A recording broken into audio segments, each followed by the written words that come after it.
I really don't want to be in here at 6:05 and having to start off the show with this. I really don't. But I have no choice. It is good to be here on KCMO Talk Radio 95.7 FM.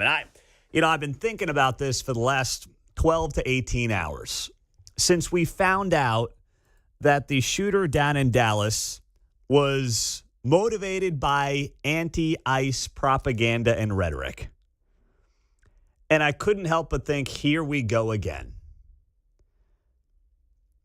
And I've tried to figure out a way to be really nuanced and responsible and think about this in a way that, frankly, Charlie Kirk would in the wake of his assassination.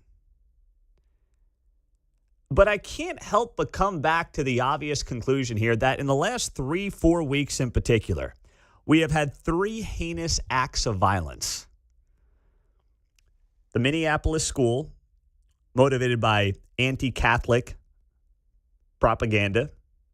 We have Charlie Kirk, obviously a far-left lunatic, motivated once again by this idea that Charlie Kirk was a fascist. The bullet read, "Hey, fascist, catch." And now we have 3 people killed, including the shooter, in this attack on ICE yesterday in Dallas, where, once again, you've got people writing on their ammunition, in this case saying anti-ICE. There is a common thread right now to what is going on. And it's undeniable that it's coming from one side of the political aisle. This isn't to say that there have not been politically motivated attacks by people who might vote the same way as I do and potentially vote the same way as you do. I'm not saying that's never happened. I'm not saying in a country of 330 million people, there are not wackos across the board. There are. But this is not a both sides issue right now. At this point in time in American history, it is not a both sides issue. Imagine if we were sitting here and in the last 2 weeks, you had somebody shoot and kill one of the most prominent liberal commentators in the country. And then 2 weeks later, somebody from a rooftop guns down people walking into a Planned Parenthood. What do you think the conversation would be in this country right now? And I would argue fairly so. What do you think people would be saying right now in America? It would be a fair conversation to have. Okay, well, that's what's going on, except it's happening in reverse. And I'm not sitting here portraying or painting everybody that may vote differently from me and everybody that may vote differently from you as some kind of domestic terrorist. That's not what I'm saying here. But I am saying you got to look in the mirror. Don't all sides this thing right now. And that's what happened, unfortunately, yesterday in the wake of this tragedy in Dallas from none other than Chuck Schumer. Violence is just terrible. Everybody, right, left, center, I don't care what your politics are, has to speak out strongly against it. But look, I think, and I don't know what's happened here, and I don't know about the guns, but we need better laws on guns. So we all got to speak out against it. All right, so do it. No, let me talk about guns. Enough about speaking out against that. Let's get to the guns, could you please? Yeah, let's go to the guns. We don't have any information on this guy and his gun. We know that in the Charlie Kirk situation, it was a family weapon. How you legislating that there, Chucky boy? And you go back a few weeks prior to that, the kid in Minneapolis, well, there are red flag laws there. He was a nut job, and nobody stopped that. What are you going to do? The guy had no track record. So Chuck Schumer, even when he has an opportunity to say, we all have to speak out, right, left, in the middle. Okay, so say something. So speak out. So call out your own side. Instead, we do this all sides thing, and then he doesn't really say anything, and he immediately pivots to guns. Immediately. He didn't say, I've got to look at my rhetoric. I've got to talk to my people in the Senate. I've got to talk to my party, and we've got to figure out how to tone it down from our side. Let us be leaders. And I know some of you are sitting there right now and you're boiling. And you're saying, but Trump, but Trump, but Trump. I will not sit here and tell you that Donald Trump has the greatest rhetoric known to mankind. Okay? But that doesn't matter right now. If you're going to sit here and tell me that these people on the other side are motivated because Trump has, yes, sometimes mean Truth Social posts, get over yourselves. Look in the mirror. That's what needs to happen right now. Everybody that is sitting there saying it's guns this or all sides that has to look in the mirror. Look at what is going on in this country over the last 4 weeks now. And that's where the conversation, if we're being honest, needs to be had. It doesn't mean that one side is perfect. That's not what this is about. But there is a trend here, and the trend is undeniable. And at this point, if you're going to deny that trend, you're denying truth. You're denying the reality that America's living through right now. That's what you're doing. And maybe it makes you feel better. Maybe you can go on there and get a nice cable news hit somewhere or something along those lines. Maybe that's what you want to do. But you know what? It's not based in reality. And you heard yesterday J.D. Vance, the vice president, speaking about this. He was down in North Carolina, but of course, the news of the day was out of Dallas. And here's what the VP had to say. Law enforcement. Because here's what happens. Because here's what happens when Democrats like Gavin Newsom did say that these people are part of an authoritarian government.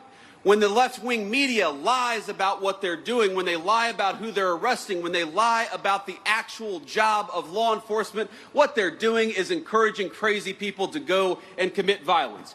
You don't have to agree with my immigration policies. You don't have to agree with Donald Trump's immigration policies. But if your political rhetoric encourages violence against our law enforcement, you can go straight to hell, and you have no place in the political conversation of the United States of America. JD's got to be a little careful, though. He's getting a little too Ted Cruz-y on me there. But his point is outstanding. He's absolutely spot on, okay? He nails it. You don't have to like my immigration policy or Donald Trump's immigration policy. He makes that clear. You can disagree with our immigration policy. You can't call ICE agents the Gestapo, the SS, fascists. You can't do that. Disagree. Make the case against it. But that is not what has been going on here by any stretch of the imagination. Instead, it's this extreme language and approach. And it's those things that are being mainstreamed that crazy people are taking and acting on. And that's got to stop. 913-408-7957. On the text line, Pete, are you trying to tell me that Chuck Schumer was attempting to score political points over a murder? Talk about a bombshell. I know. Color me shocked. I mean, it's got to stop. And you know what? When you have a run like this of violence that is being committed by extremists on one side, don't both sides it right now. Call it out. Call it what it is. And let's try, if we have leadership in our political class, which I'm not convinced that we do, let's try to bring down the temperature. And just like in sports, starts with your own team. And right now, based on the recent news cycle, it is one team that needs to look in the mirror. Coming up on KCMO Talk Radio, there is some big news that I think is about to pop off on one side of our state line. We'll tell you what that is and the drama that will ensue on it next on KCMO.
from the nation's heartland. It's Mundo in the Morning on 95.7 FM KCMO Talk Radio.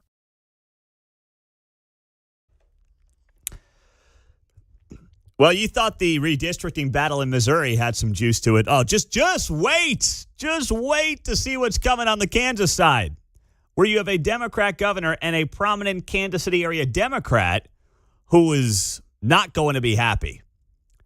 So this is coming now. Missouri has gone ahead with redistricting. Emmanuel Cleaver is all but guaranteed to lose his seat as they made the 5th congressional district a much more conservative and Republican district.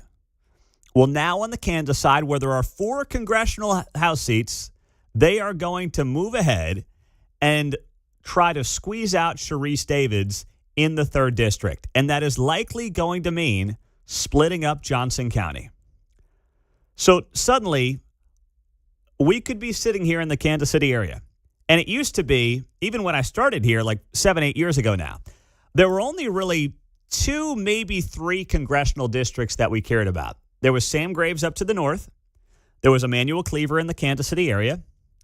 And then on the other side of state line, you look at mostly Wyandotte and Johnson County, and you had Kevin Yoder and then Sharice Davids.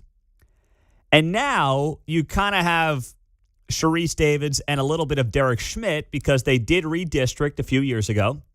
And what they did is they took Sharice Davids and they split up Wyandotte County and they put some of that in the Derek Schmidt's district. So there are many of you listening right now who have Congressman Derek Schmidt and obviously a lot of you who have Sharice Davids. All of Johnson County still has Sharice Davids and going on south from there, Miami and Franklin counties as well. But it looks like they are going to go full steam ahead with a special session coming up here in just a few weeks in Kansas to try to draw a new map that then squeezes out Sharice Davids. And from what I'm hearing, this is, yes, in part in conjunction with the White House. Let's not forget, there are people in leadership who are running to be the next governor of Kansas. Ty Masterson, who is the Senate president, who will be on the show at 9 o'clock this morning, wants to be the next governor. You think this might be a good feather in his cap, huh? In a Republican primary? The guy who squeezed out Sharice Davids, you think that President Trump might like that as he looks to maybe get involved in this race? Just saying. You have other people that are in elected office. Scott Schwab, he's the Secretary of State. You have, of course, Dr. Jeff Collier, who has been the governor of Kansas before and is trying to be it again. And then you've got some outsiders as well. You've got Sarnecki in the mix and a few others. But this is obviously something that going into an election year in a wide open governor's race, people have a lot of motivation to do. Now, is this gerrymandering? Yeah, it is. I'm not going to tell you it's anything but that. Kansas would go from having 3 Republicans in Congress and 1 Democrat to potentially 4 Republicans and 0 Democrats. In a state that's about 60-40 red to blue, but obviously has elected Laura Kelly, a Democrat governor, the last 2 cycles. So, it's kind of an odd state from that perspective. But once again, the argument from Team Trump would be a simple one. Democrats have gerrymandered their states, and all we're doing is basically returning the favor. And in politics, in a zero-sum game, I'm not saying that it's the greatest thing in the world. I'm glad I won't have to do any more naked laps, though, if Sharice Davids ends up losing a race. I had to do that naked lap. That was 22. Yeah, that wasn't 24. That was 22 against Amanda Atkins. Mark is still scarred. He's still going to therapy. He had to videotape my naked lap around Corporate Woods. That was rough. You'll never get rid of those images in your mind, will you? You'll make it. You'll be okay. What was worse, filming my naked lap or having to watch Jimmy Kimmel 2 nights ago? Oh, that's close. Close. I won't give an answer. I think John would say Kimmel, but that's just my hunch. I'll take Kimmel every day, sir. So this looks like it could be happening here in the next few weeks. I would say November is the time when we're going to be looking at this potentially going down in Topeka. And now you've got Governor Kelly. obviously she's throwing a fit about this thing. Kelly claimed that any effort to institute mid-decade redistricting should offer Kansans, especially those in Johnson County, a chance to either comment online or in person. Laura Kelly, the governor, is now calling on legislative leadership to host town halls prior to circulating a petition for a special session. She says here, Kansans must be offered the opportunity to express their opinions directly to their representatives as they have during previous redistricting processes.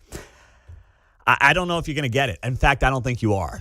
In this red-hot political climate, you're telling me that these people are going to go out there let's be honest, what's going to be an angry group of constituents and subject themselves to that? I mean, listen, I'm all about representatives getting in front of their constituents. Republicans, Democrats, I don't care how your district bends. I do think that is an important thing to do. But in this climate, do I believe they're going to do it right now? No, I don't. And here's what Sharice Davids had to say about this yesterday. Let's roll it. I mean, I'm angry about it. The only way to accomplish what Donald Trump is telling the Kansas Republican legislators to do is by breaking up Johnson County. And that is such a bad idea. It's such a bad idea on so many levels. Of course, what Sharice Davids needs to do is actually explain why it's a bad idea. And the problem for Sharice Davids is explaining things like that, not her forte, John. I was interested. I knew she was motivated. That's as many words as I've heard consecutively from her in a long time. But then we got to, it's a bad idea. Yeah. On so many levels. Okay. Don't get me started. Yeah. Blah, blah, blah. I'm like, thank you. Yeah. Help me out with a little more substance, if you would. Don't please. give me a reason to expand on this. Yes. Oh, my goodness. I don't have time. I'm just going to turn the mic off right now. Oh, my goodness. Yes, that is Sharice Davids. But here's the problem. If she's going to make the case, she's got to go out there and do it succinctly and do it smartly and expand on why it's a bad idea. And maybe she'll get some sympathy. Now, I will say this. This could backfire on the state legislature, and I'll explain this.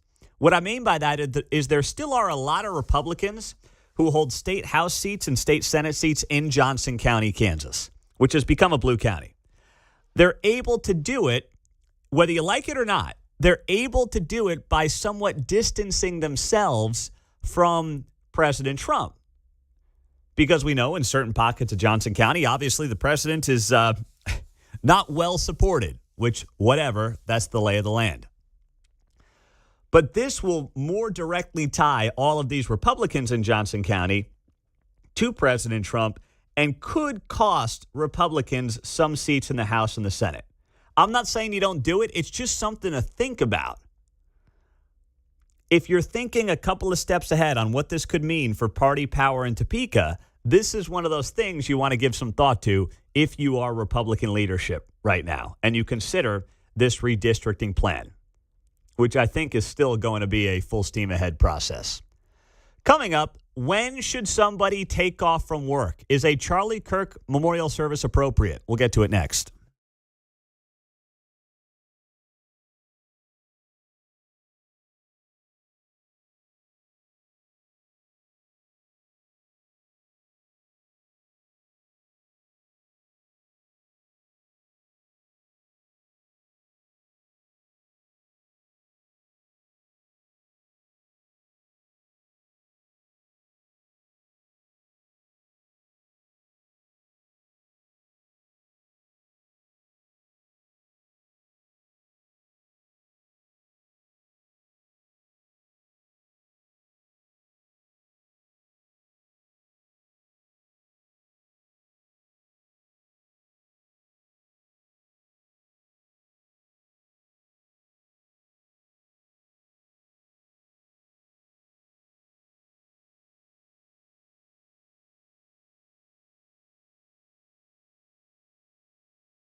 Stream Mundo in the Morning on the KCMO Talk Radio app.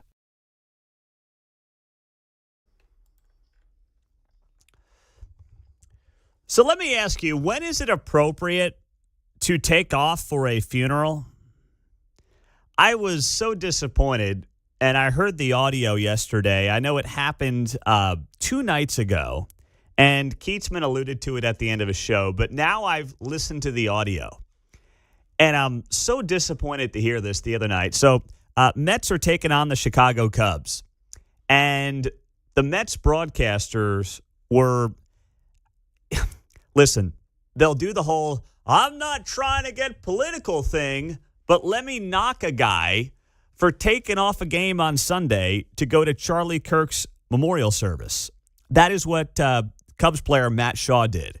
And the Mets broadcast crew said this about it because the Mets were in town to take on the Cubs this past week. In a row, Matt Shaw leads off for the Cubs. He had a base hit his first time up. Shaw had Cubs World in a tizzy this weekend when he was not here for the Cubs game with the Reds. Game they lost 1-0, and in which his lack of presence was felt. It was later revealed that he had been given permission to attend Charlie Kirk's funeral. And I don't want to talk about any of the politics of it, but the thought of leaving your team in the middle of a race for any reason other than a family emergency really strikes me as weird. It's unusual. I think it's unprecedented, at least from my experience as a player. Now, as someone who grew up listening to that guy, Gary Cohen, I'm so disappointed in him. The way they frame this is, this guy just went to Charlie Kirk's memorial service and he missed out on a Cubs game in the middle of a pennant race. What's wrong with this guy? How dare you? So are you allowed to take off from work when a friend dies? Because that's what happened here. Cubs third baseman Matt Shaw didn't take off because, well, he just liked Charlie Kirk's videos on YouTube and felt he had to be there in Phoenix for the big event on Sunday. No, these guys were friends. Okay, so this was not about like a fanboy situation. In fact, Charlie Kirk was on the field, was on Wrigley Field this summer. And there's video of him with Matt Shaw and Charlie signing baseballs and taking selfies and the whole thing because of their friendship. So this was not just take off because your favorite commentator got killed, which even that, I mean, if someone means something to you, what are you not allowed to take off from work to go to a funeral? To go to a memorial service like that? So Matt Shaw, who was friends with Charlie Kirk, explained this yesterday when he said that my connection with Charlie was through our Christian faith. He says, and that's something that drives me every day, and it's the reason why I'm able to do what I do every day, and that's something I'm extremely thankful for. He says, I know without my faith and without the many blessings I've been given in my life, I would not be here, be able to talk to you guys, able to help this team eventually go on and win championships. He adds, that's something I feel really, really blessed about, so whatever backlash comes is okay. I feel strong about my faith, and that is what I was meant to be doing on Sunday. That is from Matt Shaw, Chicago Cubs third baseman. And I say good for you. You don't have to answer to anybody when it comes to going to the memorial service of a friend. And not that I'm going to sit here and cherry pick who takes off for what, but it has come to the surface here in the wake of these critical comments by the Mets broadcasting crew that the play-by-play guy, Gary Cohen, took off when his dog died. All right? So you can't take off when your dog dies and then be upset when somebody else takes off, or not upset, but somewhat insinuate that someone else should not take off when their friend passes away. Not only passes away, gets assassinated, and is about to have one of the biggest celebrations of life that we've ever seen, John. It's interesting that I guess it's human nature when you'll say, so-and-so isn't here today. And immediately the question is why in your mind, right? Whether it's appropriate or not, or maybe there's some time should pass before you seek out further information.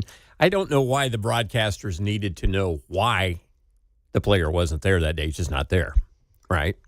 Yeah, but even if they do know why, who cares? That's my point. Well, that's what I'm saying. I mean, it's not even a point of conversation to bring up, right? I see that. I'm just like, you know what? Even if they know, I mean, I'm fine being transparent as to why someone might be off. And it's like, hey, his friend got killed. He's taken off. Right. Sorry you don't like it. You know, I mean, that's not a big deal to me. Yeah. And it shouldn't be a big deal to anybody. But there's like, you will never be anything more than the Major League Baseball player that you are. So you must be in that lineup. There's 162 games, guys. Okay? I mean, it's going to be all right. You have to be a human being first. You get time off in the major league, surely. Yeah, I mean, half these You can guys work now, it, you know? You think about it. It's not like the old days when they were playing $1.62 a year. That's for damn sure. Yeah. 913-408-7957 is our text line and our studio line on KCMO. Pete, if this were the other way around, you'd be ripping him. You're making that up. You are totally making that up. You cannot possibly justify that text on the text line right now. You want to think that, you want to believe that in your own mind, but trust me, if God forbid something were to happen to some prominent commentator on the left side of the aisle and an athlete missed a game for it, I wouldn't even bat an eye. Okay, they were friends. Go be at the funeral. This is not a left-right thing. This is just a common sense human decency thing. And you know what I think's really going on there on the text line? That person is projecting. That's what's going on. Because they're not happy that this guy took off and went to Charlie Kirk's memorial service. I think that is what it's really all about. 913-408-7957. I'm totally with you, Pete. Great Friday Eve show. Hey, it's Friday Eve. I forgot about that. I love it, though. Isn't that the same commentator that got on the guy for leaving for paternity leave? Was that Gary Cohen? I think it was. Oh, gosh. I need to look that up. Gary, stop. See if that's the case, Mark. I seem to recall something like that, but man, I'm going to be really disappointed if that's the case. Eli's in Kansas City. What's up, Eli? You're on KCMO. Hey, Pete, I don't know if you remember, but during the whole BLM movement, we had whole teams boycotting regularly scheduled games in support of racial injustice.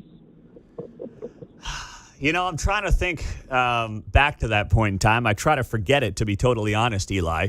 But I do seem to recall that there were things like that going on. Yeah, you had players boycotting games, walking off courts, primarily in basketball, but still, I mean, same thing, right? Professional athletes leaving a game for something I guess they believe in, despite how maybe ill-advised they were. But nobody was criticizing them from what I remember. Yeah, and here's the thing about this, right? There's nothing about this, Eli, that's even political. It's not political. It's a friend died, I'm going to the service. That's it. The fact that the friend was involved in the world of politics is really irrelevant to the whole conversation, right? Oh, 100%. But your example here, the announcer tried to, despite his disclaimer, make it political. And, I mean, when we've done this in our nation for political reasons, we seem fine with it.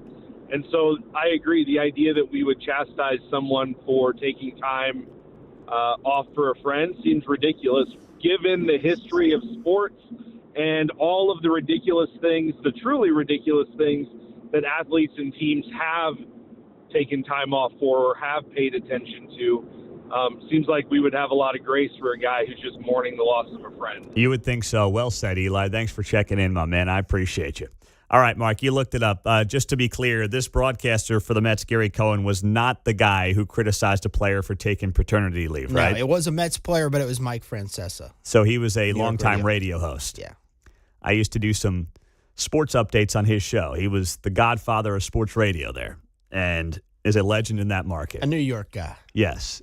I think he's still doing a podcast these days. But, yeah, okay. So different guy, but same idea. Yeah. You know, your kid's born, friend dies, never mind someone like Charlie Kirk. Guess what? Go be a dad. Go be a friend. Erica Kirk wanted him to be there. Enough. Okay? Baseball's a sport.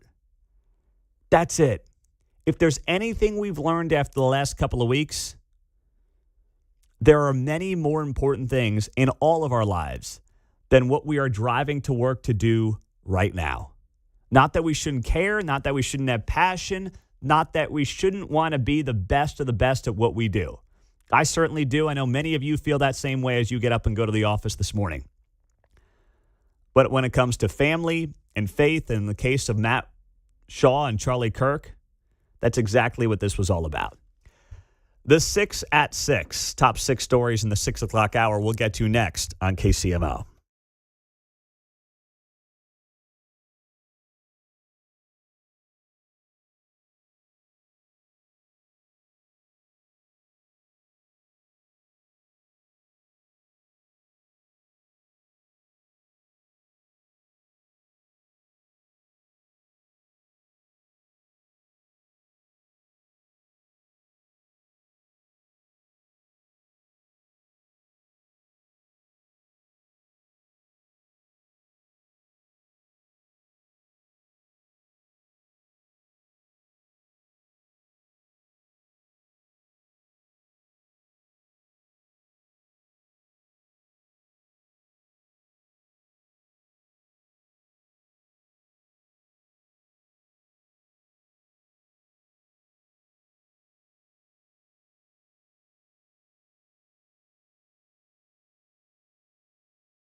Call Mundo 913-408-7957. Now on 95.7 FM.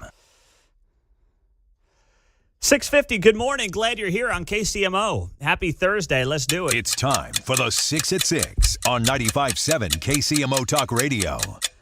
Oh, man, we need some good news around here, don't we, right? Number 1. Top of the list. Let's go to this news. Out of Olathe, Rachel Marlowe is the 2026 Kansas Teacher of the Year. Woo! All right, congratulations, Rachel.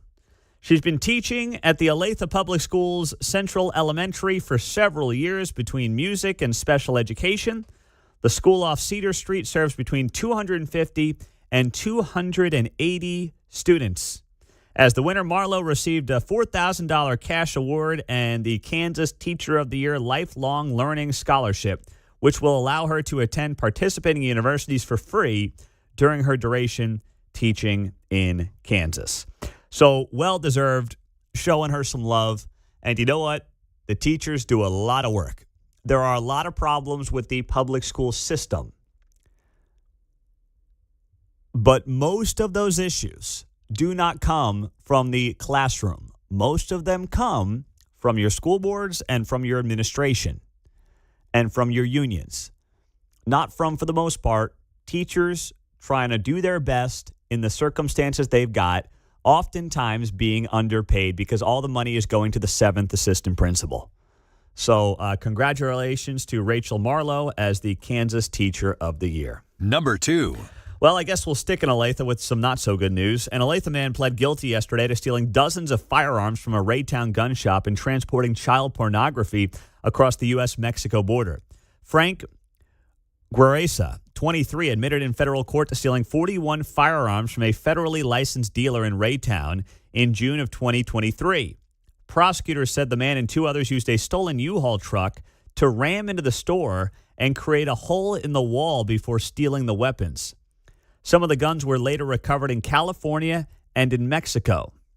Guerresa arrested on April 25th of 24 while attempting to re-enter the United States from Mexico. Oh, so that's the one guy Biden stopped from crossing the border, isn't it? I guess that's what the deal is. Yeah, the one guy that Biden stopped. The other 20 million got in, but Joe found the one, and he was from Olathe, I guess. Go figure. All right, next up in the 6 at 6. Number 3. Well, the Royals losing last night to the Angels, playing out the string here. 3-2, lost last night. They wrap up the series in Anaheim tonight. 8:38 is when that first pitch takes place tonight, and then they close out the season in Sacramento against the Oakland Athletics. What a sorry way to end the season.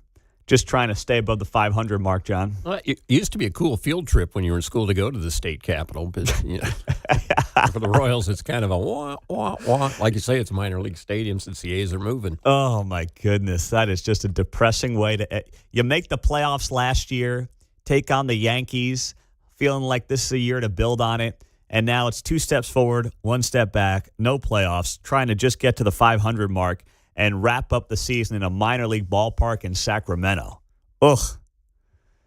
All right, John Sherman, why don't you figure out where you're going to play baseball now come 2030, okay? What's your excuse now? Go figure it out. Where are we playing here, my man? Let's go. Let's get moving. Remember last year the excuse was, hey, we're slow on the stadium because we made the playoffs. Whoa. Who saw that coming? Well, can't use that this time around. Next up. Number 4. Well, redistricting rumors in Kansas picking up some steam. Yes, that's right. It is expected that the Kansas legislature will redraw its maps to try to squeeze out Sharice Davids. That would have to be breaking up Johnson County, possibly 3 ways, and setting up a much more competitive district for Sharice Davids in Kansas's 3rd congressional district. Right now, Kansas has 4 congressional districts. 3 are Republican, 1 is Democrat. It's Sharice Davids here in Kansas City, or in the Kansas City area. And they will, I believe, try to go ahead with a special session coming up in probably November and redraw the map just like Missouri did. Ty Masterson, the Kansas Senate president, will be on the show today coming up at 9:05. So do not miss that conversation. He'll tell us more on KCMO Talk Radio. Number 5. Well, next up in the 6 at 6, federal prosecutors are preparing to ask a grand jury to indict former FBI Director James Comey on perjury charges, but have just days to make a final decision. The investigation is examining whether Comey made false statements during his September 30th, 2020 testimony to Congress on his handling of the investigation into Russian meddling in the 2016 presidential election. And according to people familiar with the matter, there's a 5-year statute here. So September 30th is 5 days away. That's the window to bring a charge. We'll see if they do it. That's going to be an interesting few days ahead here on KCMO. Number 6. And last up, well, we are learning more about the shooter in the deadly ICE facility attack yesterday in Dallas. Sources have a name. He was a 29-year-old male. I will not give his name here on the air. But we do know that the gunman was firing indiscriminately at the ICE building. So at first we're like, oh no, the victims are detainees. Does that mean he was targeting detainees or was he targeting ICE officials? Well, it turned out he was firing indiscriminately, but he was motivated by an anti-ICE agenda. Now, what about the media reaction on this? That has been an absolute doozy. We'll get to that right after the top of the hour news here on KCMO Talk Radio. We have Mayor Lucas at 7:30, Trey Gowdy at 8:05, and Jordan Davis tickets at 8:15. Busy morning on KCMO Talk Radio, 95.7 FM.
So as yesterday's tragedy in Dallas was unfolding, let's be honest, we find out that ICE agents are fired at in Dallas, Texas from a rooftop.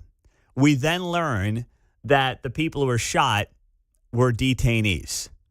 And immediately you're thinking to yourself, as I am, what's the motivation here? Is it someone who was indiscriminately firing at ICE and ends up hitting detainees? Is it somebody who is firing specifically to hit detainees as some kind of anti-illegal immigrant message? Like, what's going on here? What's the motivation?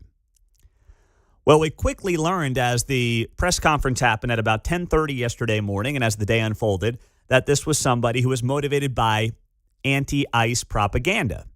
And we've seen, sadly, a lot of this over the last few months, right? Since the duly elected president of the United States, in conjunction with a duly elected Congress, has taken the approach of, hey, the last guy in charge allowed way too many people into the country illegally. We need to figure out who's who, what's what.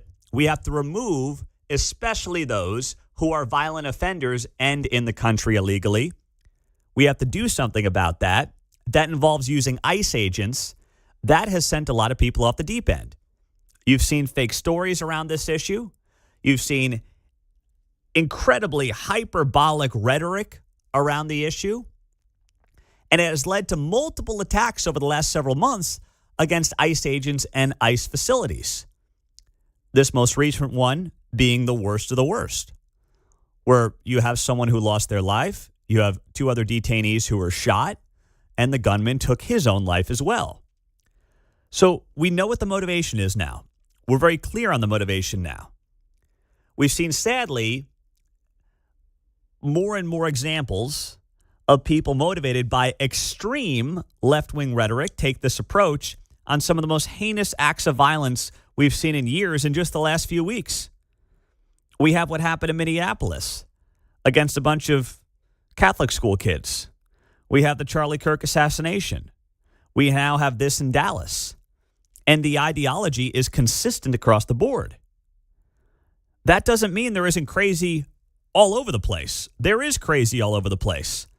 But right now, in the last 30 days in this country, the most heinous acts of violence have been tied to one extreme portion of one major political party. That is indisputable.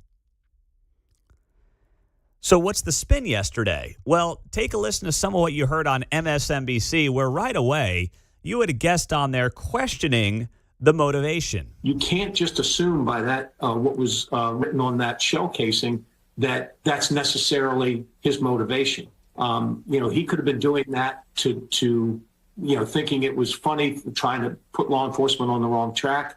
This is where when you analyze the person's phone, computer, talk to his family and friends, that you get an idea of what his motivation perhaps really was.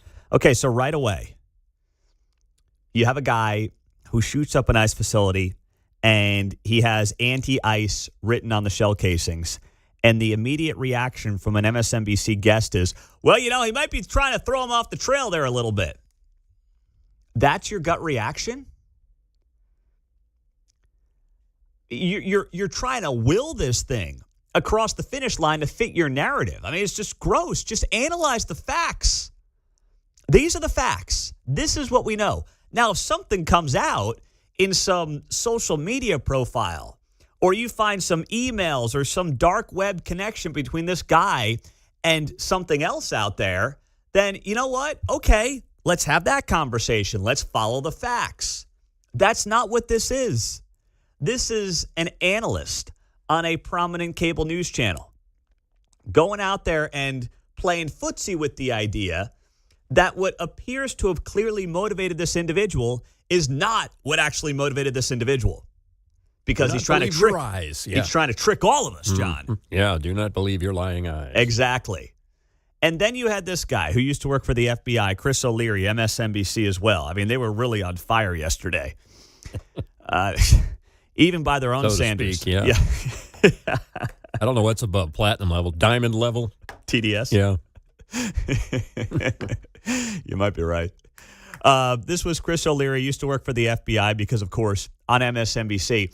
And he sets up this whole thing by saying the fact that this guy was writing on the shell casings, it's actually a trick, he claims, out of the right-wing playbook.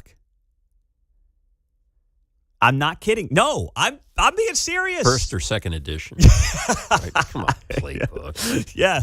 No, take a listen, man. This is real. The irony with the writing, the first time we really saw that was Brenton Tarrant in the Christchurch shooting in a mosque in New Zealand, and he was a fierce, white supremacist and neo-Nazi, and wrote all over his weapon and his rounds very hateful information. So to see this coming from, potentially the other side of the political spectrum is a little strange because it is not something, if you are trying to, carry out some kind of message countering, more extreme right-wing stuff. I don't know why you would, use a tactic that a famous white supremacist who has been revered and copycatted over the years by other white supremacists, why you would do that. But it does appear that people are moving in that direction because they want people to know what they're doing and why they're doing it. They just can't help themselves. They somehow take this story from yesterday, clearly somebody motivated by anti-ICE sentiments, which has been far too common in this country over the last several months, as these ICE agents literally do what they are constitutionally obligated to do, okay? And what they are being asked to do by a duly elected president of the United States and his DOJ. They somehow spin this into some guy that, frankly, I forgot the name of. Yeah. Some guy in Australia. New Zealand. Even. Yeah, yes. Smaller. An Australian. Smaller. Well, he was an Australian white supremacist, and his crime was committed in New Zealand. Yeah. So a guy that, frankly, most of us couldn't pick out of a lineup is, in a roundabout way, the motivation for why you saw this person yesterday in Dallas have anti-ICE on his shell casings. And also why what? The guy that killed Charlie Kirk wrote on his shell casings, "Hey, fascist, catch." They're all motivated by some dude in Australia. I mean, if we find that out, so be it. I will be open to that conversation. But this is a former FBI official on MSNBC yesterday, meandering his way, which, by the way, he could have said what he said in about 20 seconds. It took him 65 seconds. It's like, dude, that is not the road to be going down right now. The common theme here, sadly, is that you are seeing this violence being committed by extremists who have a common political ideology. And it has nothing to do, as of this conversation right now, with any kind of white supremacy. It has nothing to do with any kind of conservative leanings. In fact, it's the opposite. And that is where an honest conversation needs to be had right now. I am not saying that there aren't people that feel the way I do or have voted the way I have who aren't nuts and also may do some bad things at one point. But you look at the most prominent things that have happened in this country over the last 30 days, from Minneapolis to Charlie Kirk in Utah to now this in Dallas, and the common theme is radical political ideology on the left side of the political aisle. And for MSNBC to irresponsibly go down this road of, well, we just don't know the motivation, might be trying to throw people off track. And boy, this guy in Australia at one point, they're just following his lead. Stop lying. Now, you're allowed to lie. Once again, this is the conversation we had about Jimmy Kimmel. There's no FCC license there, and it's basically a free-for-all. So do what you're going to do. But guess what? We're going to do what we do, and we're going to call out the lies. That's what we're going to do. 913-408-7957.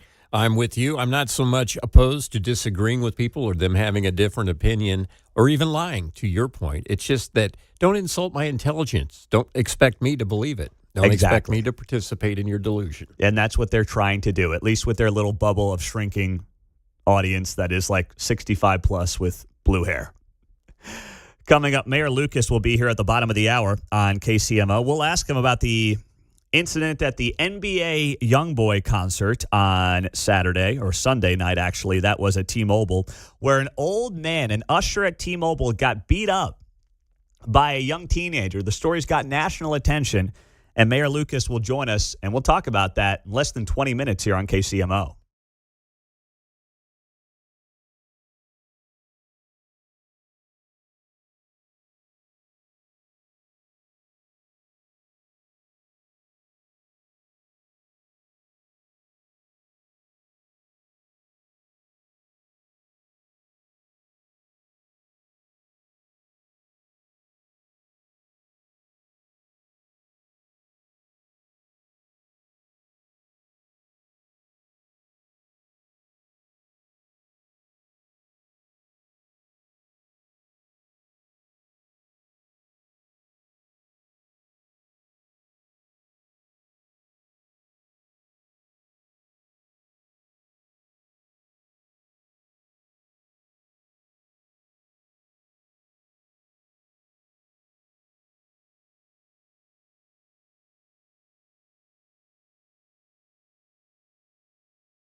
Hey, it's Kevin Kietzman. Stick around. I'm coming up at 10 o'clock right after Pete Mundo on KCMO 95.7 FM. You know, Bill O'Reilly tapped into something I've thought about the last couple of weeks. I read a story in the Wall Street Journal about Disney and how expensive Disney World has gotten, and it's priced out most Americans. And, you know, I'm torn about it because it's America. Capitalism is real. You can charge what you think the marketplace is willing to pay, and you have every right to increase your prices up to a point and decrease them down to a point based on basically what your customers are willing to shell out, right? But then I think what Disney World was intended to be, this place that, you know, many American kids want to go at least once in their lives and just experience, and the prices are totally out of control. But what Bill was alluding to there is the way that the company acts very progressive and very woke, but then they love capitalism when it suits their needs. And that's the hypocrisy of many in Disney's shoes. They're all about wokeness. They're all about being progressive. Jimmy Kimmel, The View, a lot of the ways they run their operation. But when it comes to Disney World, sure, $200 a ticket for an adult. Yeah, come on in. I saw this too in this Wall Street Journal article. Skip the line feature Fast Pass used to be free 5 years ago. Now they have different tiers of what they call lightning lane passes per privilege. The most expensive reaching $449 a person per day, John. Privilege. Dealing with privilege there, huh? Exactly. It's just ridiculous. But, you know, it's nice, I guess. You can pick when you want to be progressive and you can pick when you want to be woke. And then when it comes to charging people to come to Disney World, $400 for a lightning lane pass, yeah, shell it out. That's capitalism, baby. Welcome to situational ethics, where our companies compete with each other. Oh, man. Lead story this morning at the Kansas City Star is this.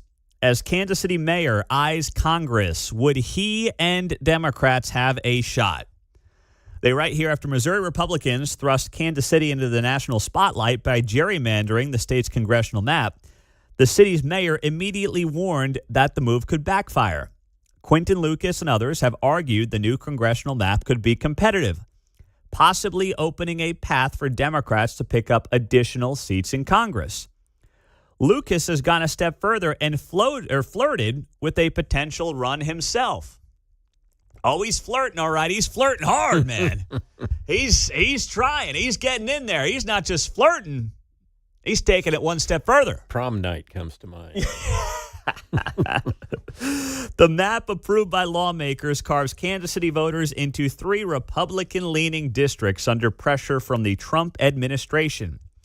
Republicans hope to pick up Democrat U.S. Representative Emmanuel Cleaver's 5th congressional district. You mustard moo. And ensure GOP control over 7 of the state's 8 districts. So then they talk to their experts, and their experts admit that Democrats likely face an uphill battle under the new map in 2026. They write here, the best shot at halting the gerrymander is fighting the map in court and at the ballot box. But that doesn't mean, don't kid yourself, that does not mean that Quentin Lucas may not run. In fact, I would say, this is just my bet. I'm not going to bet anything on it. I've made that mistake one too many times. But my hunch is that he will decide to run. You know why? It will get him national attention. He can turn himself into a martyr of sorts. Dare I say a beta boy, Beto O'Rourke, or a Stacey Abrams in Georgia, where you're kind of like, you know, taking one for the team, and I'm out here, I'm just trying to stop the gerrymander and, you know, help my party and be a good guy. And, you know, he'll get some hits on CNN and MSNBC, get to rag on the Missouri GOP, and he's just fighting for his constituents and for his city and for his party. It's not a bad move for him. It's not a bad idea for his own political future. But it's not going to be because he sees a pathway to win. Especially now with the extensive track record that he's got, where if he's going to run against Mark Alford, listen, I would love it. You know how good that'd be for us? Get those two guys in here in studio in a debate? Oh, man, that'd be great. Oh, man, that'd be awesome. I think the Kansas news is interesting for his future, too. Yeah, if he wanted to move to Kansas and maybe take over for Maybe. Sharice Davids, they may end up gerrymandering there as well. Mm-hmm. I think they'll do it here in the next couple of months. But all Mark Alford has to do is hang crime around Quentin Lucas's neck in this game set match. And that's it. It's not going to work. So we'll see. The mayor of Kansas City will be here coming up. We'll ask about what happened at this NBA Youngboy concert over the weekend where an old usher was beat up by a young kid. That and more next.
It's Mundo in the Morning. Now on FM at 95.7. Set a preset on your radio. KCMO Talk Radio. Well, there is a lot going on in this town. Here to talk about it, the mayor of Kansas City, Quentin Lucas, is joining us on 95.7 FM, KCMO Talk Radio. Mr. Mayor, good morning. We always appreciate your time here on the station, on the show. Let's just start here. The story that's gotten national and viral attention Sunday night, NBA Youngboy concert. You see the kid beating up the old man Usher. What do you want to see happen in this case as youth violence sadly continues to increase in Kansas City? We have a huge problem with youth violence. I've actually had a chance, not just with the Police Board of Commissioners this week, met with Jackson County Prosecutor Melissa Johnson. This does not fall into her prosecutorial jurisdiction. Because of the way Missouri law is set up, it goes to family court. We use a different legal standard, the same one for those who've had the misfortune of going through a divorce, best interest of the child, which frankly I just don't think applies the same for this type of criminal conduct. What we have seen and what you and I have talked about for several years now, frankly, going back to the tragic Sean Brady incident, many others, relates to the fact that we have a lot of teenagers, frankly, just older adolescents, who are committing very serious offenses and I think need to see really serious consequences. I'm not trying to throw away anyone's life, but at the same time, if you don't get these consequences now, it leads to more problems down the line, not just for our society, but for these young people. That person who conducted that offense, and I've seen the video as well, needs to be in a detention facility today. They need to understand the seriousness of these consequences. More people need to see that as a deterrent effect. And I think to the extent Missouri law presents some challenges to it, that needs to be assessed. The legislature for the last 25 years has been lowering the age at which juveniles can be prosecuted. And I say I care less about that if there still is this certification decision and you have 17-year-olds sometimes who are involved in gunplay and shootings and all of that, but are facing a totally different justice system. It needs to be addressed. The realities of today suggest it. And I hope and I support working with people who will commit to this level of change, whether on the right or the left. So is this something right now that's basically decided by a judge in family court? And even if you wanted to or Melissa Johnson wanted to see this pursued further, your hands are tied or her hands are tied in this case? Yes. I had a meeting about this issue about a year and a half ago. I passed an ordinance now several years ago about, hey, let's get all of the kids and the teens who have guns, let's at least get some offense on them. Let's try to figure out how to get them, I think, frankly, further help long term, but also some detention and enforcement action. And I was told basically by PD at one point, and it surprised me, and they're saying, yeah, prosecutors aren't often bringing these charges. They're not being processed the same. And I said, what the heck? Why not? We have minor in possession of alcohol. If your kid gets a 12-pack of Coors Light, they go through counseling. There's a full program. With guns, we're not seeing the same. I learned about this process. We thought if there was a way to actually either sue the state of Missouri to compel something and anything of the sort, you keep running into brick walls. I think this is something the legislature should pay attention to. And I say this, I'm a father, you're a father, many of us are. We understand kids often make mistakes, but part of how they stop from making them repeatedly is that there are real consequences. You're pummeling an older man who's on the ground repeatedly, savagely. Frankly, that's not the sort of thing where you should go home to your mom that night and kind of say, oh, well, that's just a mistake. We need to have real tools for enforcement. It is a huge gap in law in Missouri. I think in other American states, we need to get up to date with it because when you've got kids that are shooting at Super Bowl parades, when you've got kids, unfortunately, that are shooting and killing shop owners, when you've got fights like this, we have an issue. And don't get me wrong, I'm as Christian as anybody else. I absolutely believe we need to invest in them, and I think we've done that. But we need both consequences, and we need to make sure we have ways to support them. So is it fair to say then, and Quentin Lucas is here on KCMO, you agree with President Trump when he said in Washington, D.C., they should be charging 14-year-olds as adults in violent crime that happens there? I don't know a lot about the Washington situation. I think I would say this. I hate to say it, but I think the answer is in some ways yes. We had a 15-year-old who was involved in the slaying of Sean Brady in 2024. I think that is a very serious incident that merits adult charges.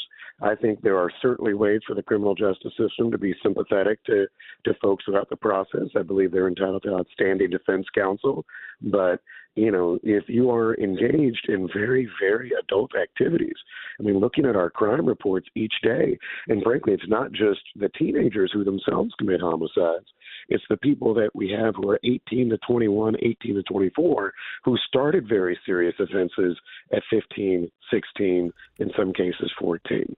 I think we need better treatment for it because it is fair to say right now, and I say this with regret for our community, our current juvenile justice system is not working. It is not working long-term in the best interest of our children. It's not working in the best interest of our society and our community. And I think enforcement is an important part of that. A sidebar on this story, this NBA YoungBoy concert from Sunday night. I know that this was announced and declared well before anybody saw this video, but of course the city officially declared Sunday, September 21st as NBA YoungBoy Day after the sold-out concert on Sunday night. Just in general, I mean, listen, he's not a choir boy. God bless him. He's come out of a tough circumstance growing up, as unfortunately too many do in urban America, and he's made something of himself. But, the guy was arrested in Austin, Texas in 2016 in connection with a first-degree murder charge. He got out of that, took a plea deal, posted bail. Is this really the kind of person we want to give days to in Kansas City? No, absolutely not. I mean, I will note that this gentleman was pardoned by President Trump. I honestly can't tell you almost anything about him other than what I've learned this week. The way that happens, and we've reviewed the process since, requests come to the mayor's office. On this one, I'll take the hit. I don't review them. You get proclamation requests about somebody's family reunion.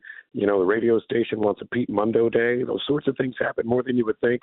Last week, we gave one to somebody at Fox Sports. I mean, you get in hundreds a year. We got a request from a former city councilman. I actually didn't see the request. It went to a lady on my staff. Again, that's fine. She actually processed it pretty quickly, and we didn't know anything more about it. Now I think we have a few more reviews. I'm still probably not going to review all proclamation requests because there are lots of other things to do that I do think take mayoral time. That being said, no, this isn't the type of person that and no disrespect to him, good, he's rebuilding his life. I hope he takes a second chance and does good things with it. But no, it's not. But, in a world where you get proclamation requests, very different, but Earth, Wind, and Fire, guy from Fox Sports, person down the street, it's always based on if somebody goes online or emails somebody on staff, they usually almost automatically get it. Rarely do I actually present them. If I present them, I do tend to know about them, but obviously I didn't attend this show and don't know a lot about the artist. But no, this is the type of person that I think we usually center in Kansas City, and I think we'll add a few more safeguards to hopefully ensure that folks like that aren't ones that we see in the future with these sort of things. All right. Well, I'll carve out April 2nd for Pete Mundo Day. That would be the day that I started this show many, many years ago here in Kansas City. So I'll have you talk to John Anthony afterwards. We'll figure out how to get that application in, and you can personally review it yourself. And if you want to reject it, that's fine. But I'm just going to throw it out there that I'll take that date if it's not taken yet. You know what? I can almost guarantee you get it, although that one may also stir up controversy. But obviously, we're willing to dive in sometimes. Hey, you know what? Now's the time to apply after what you guys did with Young Boys. So this is the time to approve something like this, Get some goodwill. A lot of people could get them now. I think a lot of people could get them. All right. Let me ask you this then. Mr. Mayor Lucas, of course, is here on KCMO Talk Radio 95.7 FM.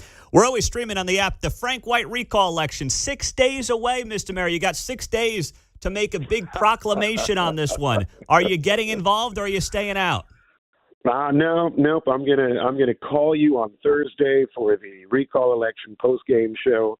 But for now, I think the people of Jackson County, some will probably need to be reminded that there is an election, and we will probably make sure we always remind people of elections and the importance of participating in democracy, even if on somewhat random dates and with somewhat random elections. But this conversation doesn't need my voice further. I think a lot of people have heard a lot of issues. I saw a wild kind of KCPBS special that featured the executive and others and all that sort of stuff. So I just encourage people to be informed and make a good choice.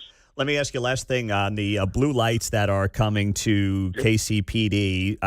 For those that don't know the story, basically, if you see a Kansas City police car with just the blue lights, it doesn't mean you have to pull over. It's just kind of an awareness thing for people around town.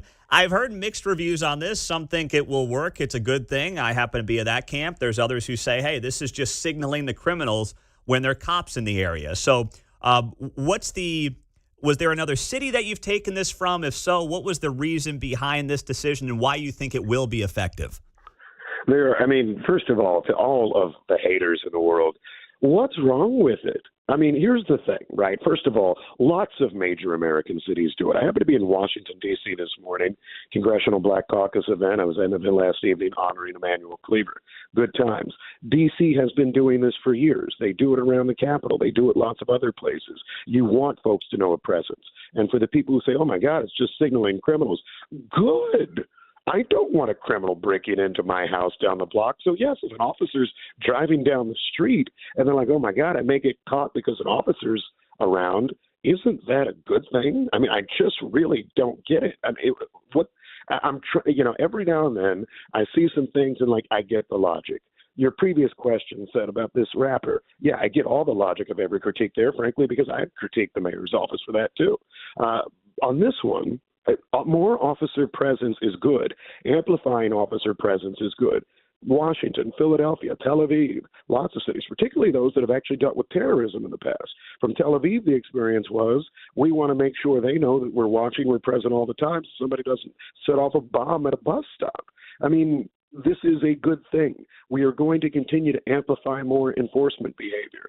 And whether it has been the camera discussion, which I know some people have issue with, speed cameras, blue lights, I think the more enforcement in our city that has crime issues, the better. And the more presence of officers, the better. We're hiring more officers. We're invested in more technology. And, yeah, more people who commit crimes are getting in trouble. So stop committing crimes. To me, it's just clear as day.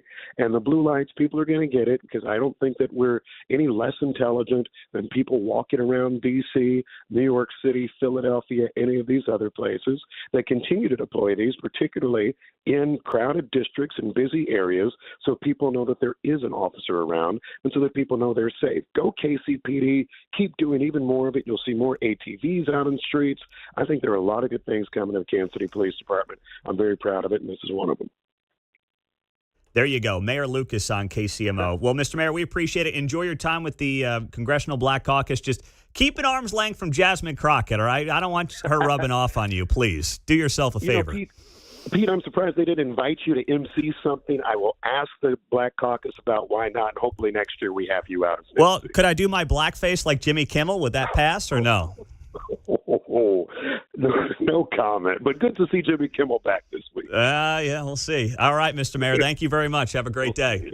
Bye-bye. All right, see you later. That's Quentin Lucas on KCMO. There you go. I'm telling you, man. What you want, what you want, what you gonna do when Sheriff John Brown come for you? What you got to do is they got to roll with the blue lights and have a boombox on the top of the car with Cops theme song playing. And, man, this city's going to clean up real fast. 913-408-7957. What you gonna do when they come for you? Bad boys, what you gonna do? What you gonna do when they come for you?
If it's happening in KCMO, it's on KCMO 95.7 FM. Here's Pete Mundo. You know, that was a lot more honest of a conversation with Quentin Lucas than I thought it was going to be. Sometimes he surprises me, you know? I mean, he was admitting that I couldn't believe.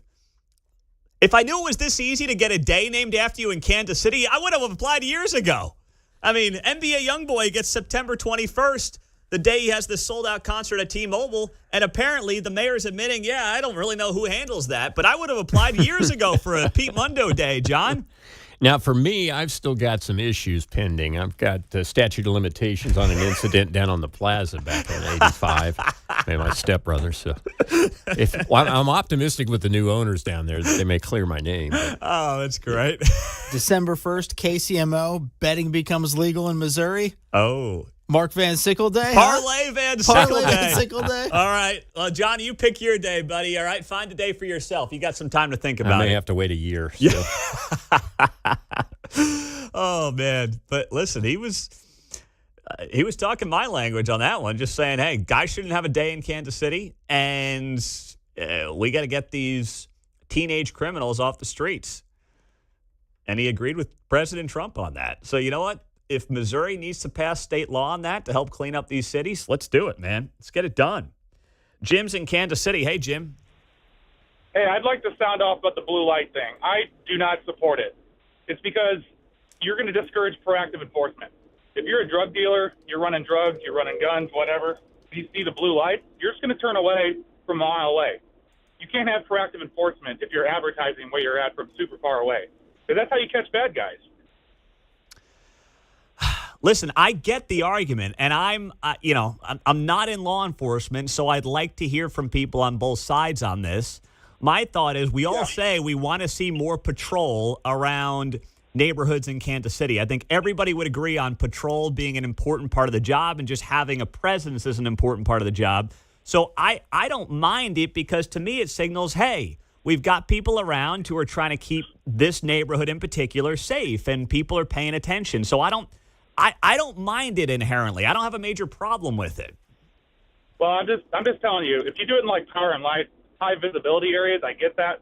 But if you're trying to stop guys that are dealing drugs, he drives by you, he looks at the cop car and says, "Oh crap," and then that's when you find a traffic violation. You pull him over. But if he sees you from a mile away, he's going to turn and run his dope another way. Yeah, but okay.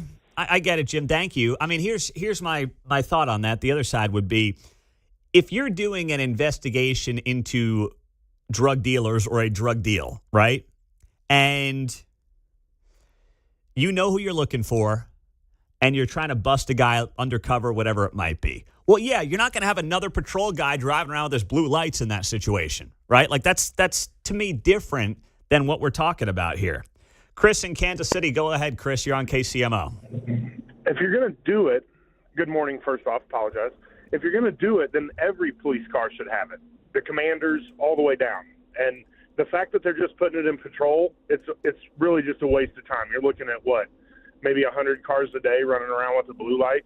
So if you really want people to see police cars, it should be in every commander car. It should be in every police car that is both marked and unmarked. And I'm not talking about undercover cars or anything like that. I'm talking about legitimate police cars that you can pull up to a stop sign and look to your left, and there's a commander sitting in their car. And they should do it across the board, not just in patrol. That way you truly, truly do have, oh, look, there's a police officer. There's a police officer. But they're not doing that. This is just another move where they're pandering to the public to make it look like there's more police out there than there really are. Mm-hmm. That's just my opinion. All right. Thank you, Chris. I appreciate you, man.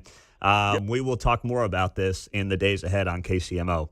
We do have some breaking news. A Blue Springs school bus has gotten into an accident, ran into a building. I'm just seeing this right now. It's 40 Highway and 7 Highway in Blue Springs. Thank you for that.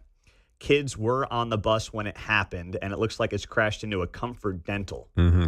Comfort Dental. So as we get more on this in the 8 o'clock hour, we'll bring it to you here on KCMO Talk Radio. Coming up next, Trey Gowdy is going to be here. Former prosecutor. He's now with Fox News. We'll talk about the investigation into the Charlie Kirk assassin, where that goes from here, and same thing with what happened in Dallas yesterday next.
My goodness, there is so much going on right now. Trey Gowdy is joining us on KCMO Talk Radio in Kansas City. He's got a new book out, The Color of Death.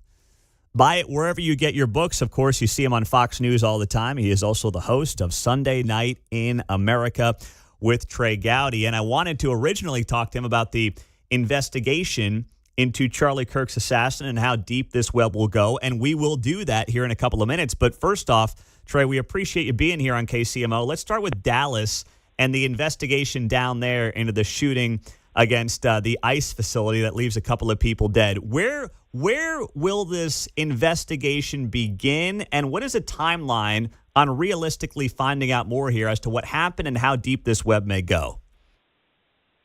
Yeah, so, I mean, the first 48 hours is really critical, but that's primarily if the lead suspect is alive, because you want to, build, first of all, apprehend them, build a case. That's not an issue here. The lead suspect is dead.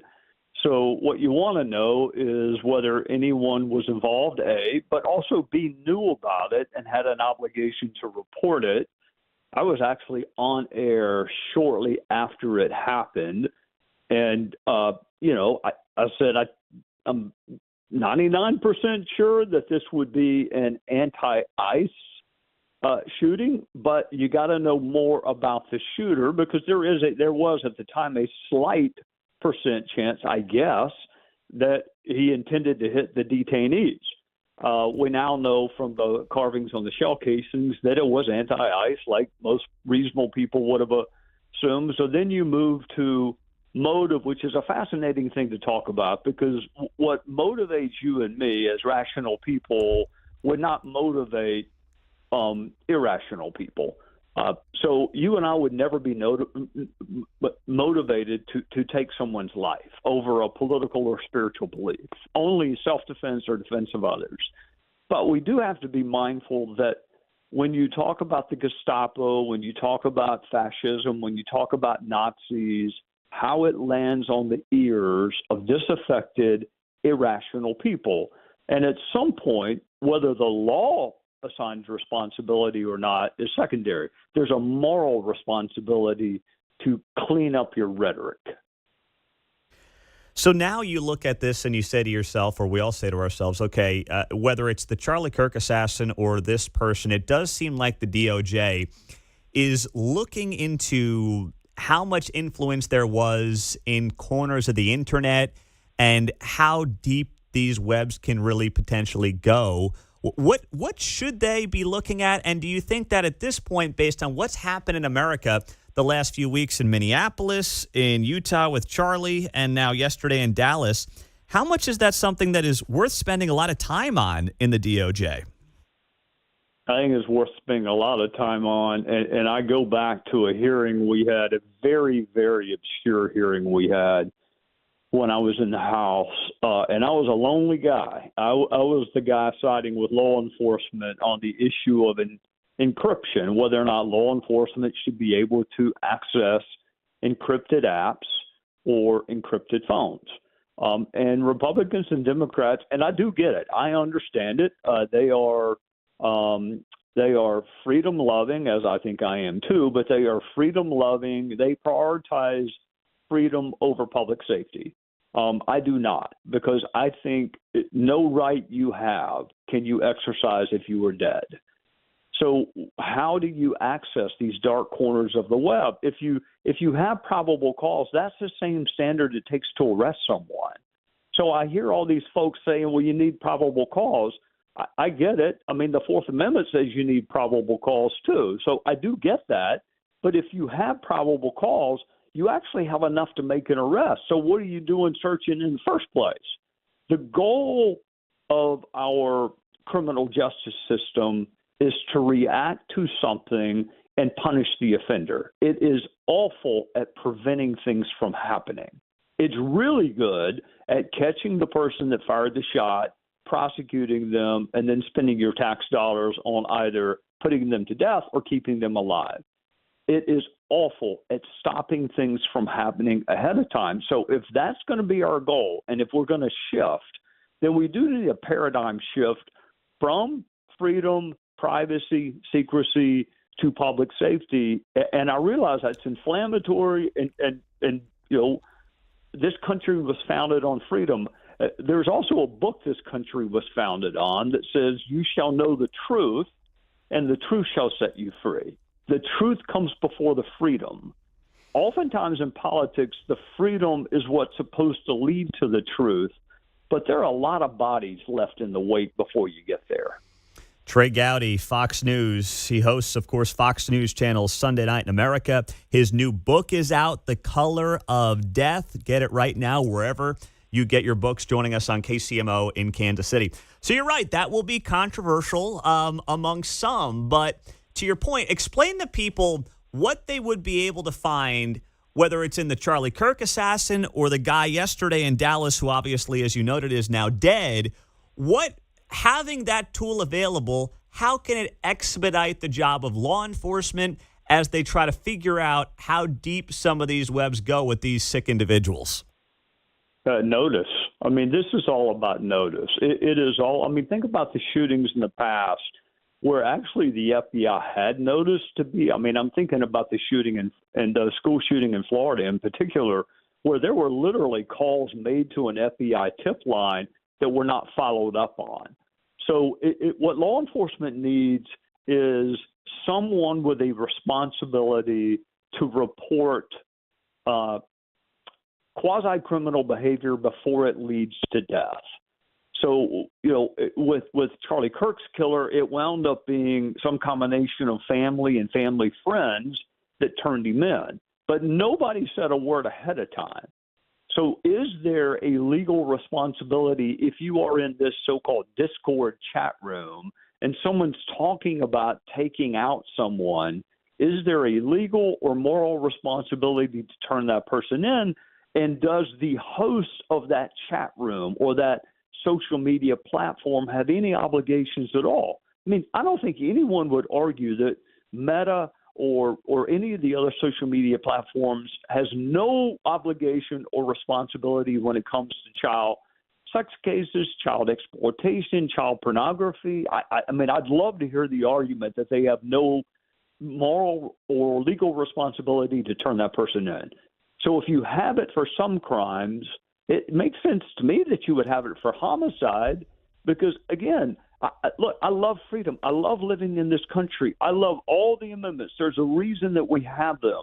But every one of them requires one thing, Pete. It requires you to be alive. There is no right you have that is of any consequence when you are dead. Mm-hmm. So then what about so if someone's on a phone call, right, and this is the conversation that's come up regarding TikTok or Meta, like you said, or X or any of the platforms, and this is something that oftentimes splits both sides of the political aisle. How much liability should there be from social media companies?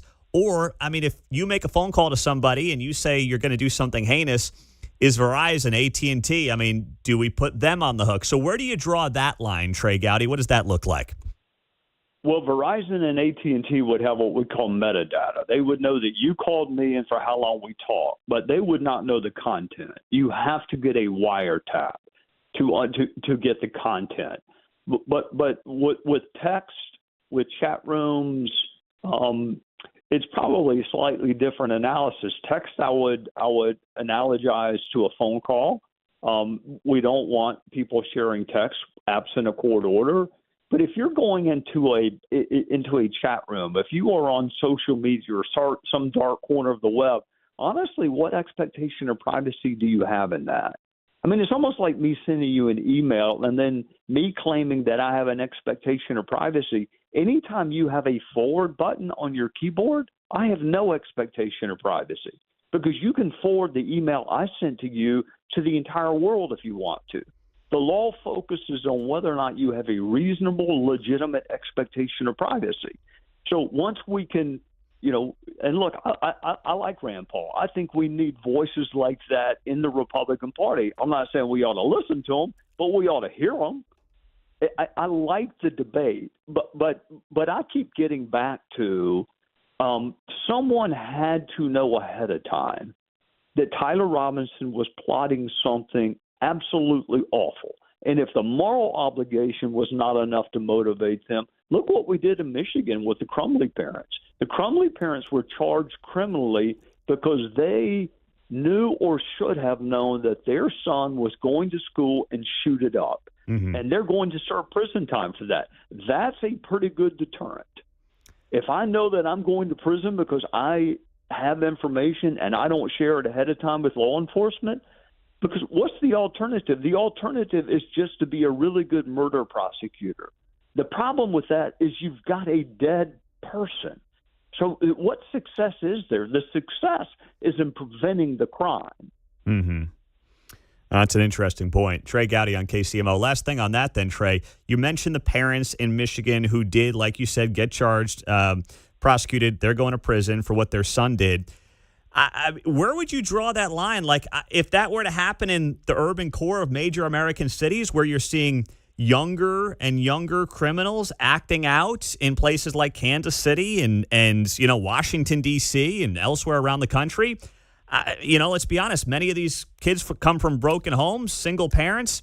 I mean, if it's good for these parents in Michigan, is it good for those in many times poor urban communities where not a lot there to work with? Well, we already have a ton of law. We have child neglect laws. So if you fail to provide medical attention, if you fail to provide food, all of that's criminal. If you fail, I think there was a jurisdiction recently that enacted an ordinance that kind of put parents on notice. If your children, and that's the key, is notice. So, I mean, look, really good parents can have kids that do awful things. And they were not on notice, and they were just as surprised as everyone. No one in the world wants to punish them. I mean, if you started punishing people for being a bad parent, you'd have to build a ton more prisons. The issue is notice. Do you have notice? And are you irresponsible? Like, look at truancy. If you don't take your school-age child to school, you can actually be prosecuted for aiding and abetting truancy.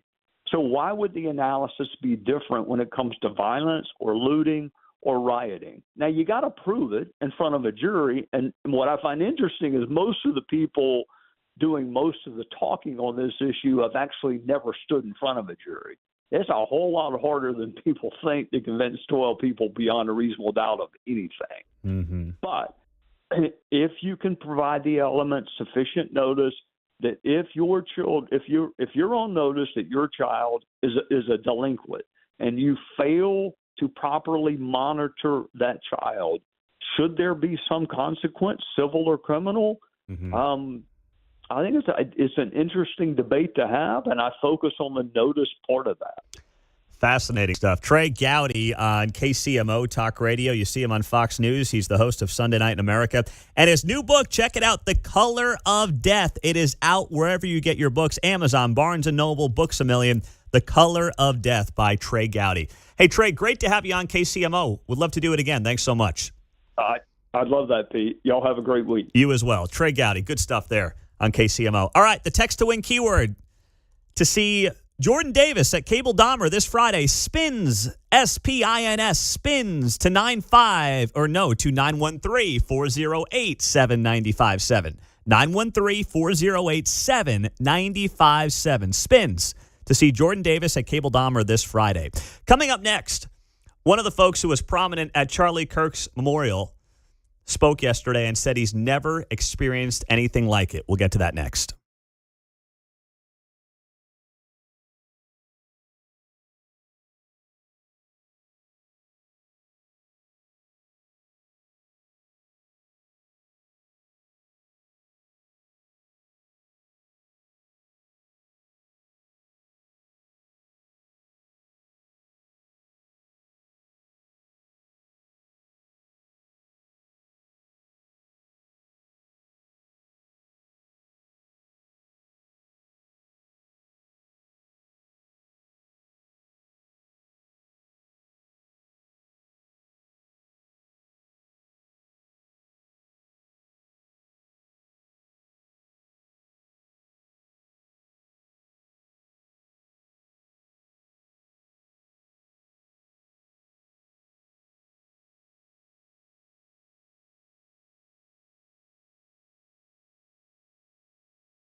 I'll praise you anywhere. Praise, give him praise, give him praise, and the highest praise. Give him praise, give him praise, and the highest. Well, one of the many artists who was on stage on Sunday during the Charlie Kirk Memorial has spoken out in the last 24 hours, and that would be Brandon Lake. And I saw he's actually playing T-Mobile here coming up in just a few short weeks in early November. So is it fair to say, Mark, you give me your analysis as the Christian music expert? I know the hits, but you know the deeper cuts than I do. And since you're a singer in the band at your church, you should know this better than me. I mean, I know a lot of his hits, but is it fair to say he is bigger than Phil Wickham at this point? I think so. His song with Jelly Roll really took him off this last year. So that took him to new heights. He performed on American Idol, and just absolutely nuts. And he's doing T-Mobile, whereas I saw Phil Wickham's doing Cable Dahmer coming up here in a couple of weeks. Yep. So, and they co-headlined a tour together last year, so they're both pretty popular. yeah, no, they're top of the heap right now. But if we had to just, Brandon Lake's a little higher right now. Yeah, just stack them up a little bit. I don't know. So Brandon Lake spoke yesterday on his social media, and here's what he said about being a part of the worship at Charlie Kirk's memorial service on Sunday. Real quick, if you've somehow stumbled upon my page, I love Jesus. I make Jesus music. I just want to say welcome to the family of God. You've made the best decision you could ever make in your life. There's so many things I just want to say. I'm just like, I feel this fire. Brittany and I got this invitation to go lead worship at Charlie Kirk's funeral. I love that Brittany's immediate response was, yes, we are doing this. For a moment, I was like, yes, I want to do this.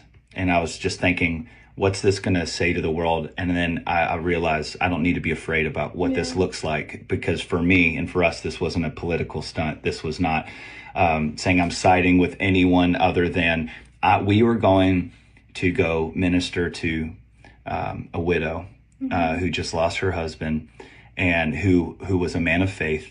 And we wanted to honor their family. And I thought it was so amazing that she's like, I want worship to set the tone. I want worship to lead the way as we celebrate his life. What the enemy intends for evil, God intends for good. And we are watching that play out right now. I'm proud of all of you that have decided to follow Jesus. Just after gratitude, we went into Agnus Dei and sang, Holy is the Lord God Almighty. And it was in that moment, which I sing that song every night on tour, and that all of a sudden, no one was singing. The strings were playing. And for the next 9 minutes, no one sang a word. And it was the most holy moment, I have goosebumps, that I have ever experienced in worship. That was Brandon Lake on his social media page yesterday. And that was the moment, if you were watching on Sunday, when people held up their signs, different signs. They were red, white, and blue. And some of them said, this is our turning point. And some of them, had pictures of Charlie on it and whatnot. That's the moment he was referring to from Sunday's memorial service. And the most important thing that he said there, which a lot of people can learn from, is when Brandon Lake said, I don't need to be afraid of what this looks like. And none of us should. We have Ask Mundo Anything in 20 minutes. Coming up next, the autism conversation keeps making waves on KCMO.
Hey, it's Kevin Kietzman. Stick around. I'm coming up at 10 o'clock right after Pete Mundo on KCMO 95.7 FM. I got a few bucks for you right here, Mark Van Sickle. That's right. That's the text the win keyword bucks. Win $1,000 right now. Text it to 95819. It is great to be here on KCMO Talk Radio 95.7 FM. Streaming this morning on the iHeart and the TuneIn apps as always. In 10 minutes, we'll do the segment we call Ask Mundo Anything, where you can ask literally anything. Anything you want to ask. Next segment, of course, that's FCC compliant here on KCMO. It's been a fun few weeks of this segment, and we'll do that in about 10 minutes. So just an update for you here real quick on this crash in Blue Springs, bus accident in Blue Springs. Mm-hmm. We're getting some more information on it here this morning. Do you have it in front of you there, John? If not, I'm pulling it up here. It happened at 6:45. So we had 3 students and a driver on the bus at that time. The bus crashed into the Comfort Dental building there at the intersection of 40 Highway and 7. But the injuries are reported as minor, or at least not serious, though the bus driver and the 3 students apparently were taken to the hospital.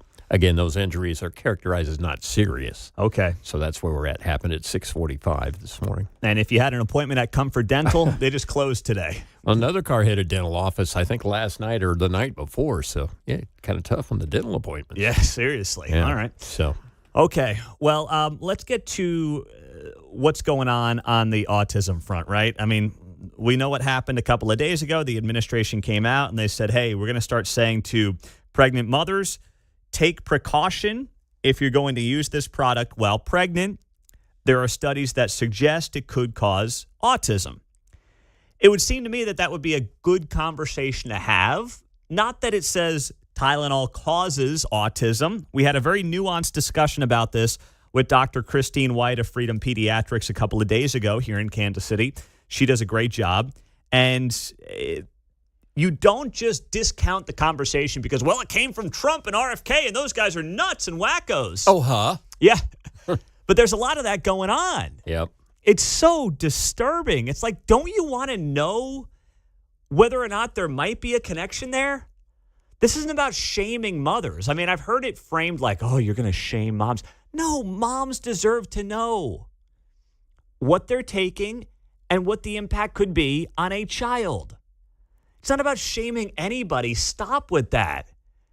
It's such a false premise that's being lobbed out there. Well, you know, we don't want to know science because someone might feel bad about something they've done. Okay, what? Every time we seek a cause that somehow people suggest there's a blame. No, not necessarily. We're just looking to prevent. And have you seen some of the videos on TikTok of pregnant women filming themselves taking Tylenol as a way to, like, stick it to Trump? Woo, eat the worm. Yeah. You know Drink what? the tequila. I want Trump to do something today, by the way. I want him to come out and announce that it's bad to eat your own feces while you're pregnant. Oh, man, I see what you did there. And see what these women end up doing. I guarantee you someone will say, oh, yeah, I'll show him. Watch this. I'm afraid you're right. People will do that. I want to see it happen. I want Trump to hold a press conference, say, with RFK by his side, and said, we've learned, everybody, ladies and gentlemen, it has come to my attention that you should not eat your own poop. Poop on the floor. Poop on the floor. I see what you did there. And I'm telling you, man, we'll get some TikToks. People are going to be eating their own stuff before long. That's what's going to happen here. That's the kind of society we find ourselves in right now. You just wait. You think I'm joking. You just wait. It's coming. All right, so let's go to this conversation that Leland Vittert had on News Nation. He used to be on Fox. Now he does a nightly show on News Nation. He is autistic, and he has a new book out on autism. So this hits home for him. Now, he's obviously built a really impressive career. You may recall him. He used to be at Fox. A lot of people thought he was going to be the heir apparent to like Brett Baer or Shepard Smith or something, and then he left for News Nation. But he's got a new book out that's called Born Lucky. And it's about growing up with autism and being on the spectrum and getting himself all the way to, you know, a major anchor desk in American news. And he responded last night to something that was said by Stephen Colbert, of course, a couple of nights ago. And here's what that sounded like. You can't blame anyone, even Donald Trump, for seeking answers. But experts in the field caution that what President Trump said in his speech yesterday was, and I don't want to get bogged down in technical jargon here, crazy. It's hilarious, isn't it? President Trump and RFK Jr.'s press conferences had late-night comedians riotously laughing. There's more interest in scoring political points and demonizing RFK Jr. than in figuring out why there's an explosion in autism cases. To them, the discussion on autism was just fodder for laughs, which is patently offensive. And interesting coming from the left that purports themselves to be oh so tolerant. How many press conferences did Biden hold on autism? We went back and looked. Ready? 0. Did any presidents previously get in front of the country and say there is a scientific question of our time that needs to be answered about why the exploding number of autism cases is happening? No. That was Leland Vittert, News Nation host, last night, responding to Stephen Colbert, who I hadn't heard from Colbert in a while, but he's just as big of a hack as he was when I checked in last time. Yeah. Which is not a shock at all. Talk about a bombshell. This just in, no news. This just in. Stephen Colbert, still an E-bag. Oh, my goodness. Okay, so we have seen a major uptick in autism. And Trump and RFK and many in this administration are like, hey, we really are trying to focus on this. We want to look at all the possibilities. We think there could be something here with Tylenol. They didn't say don't take Tylenol. But by the way, don't forget it was Tylenol, as we told you yesterday, that put up a tweet 8 years ago saying it is not recommended that you take our product while pregnant. From Tylenol's own Twitter account in 2017. So do with that information what you want. In many ways, it seems like this revelation about Tylenol actually wasn't all that big of a revelation. There you go. That's actually the moral of the story here. Touche. That's the point. But now, of course, because Trump said it, it's like, well, this is obviously wrong. We can't possibly look at this and say, God forbid, it might be a good thing.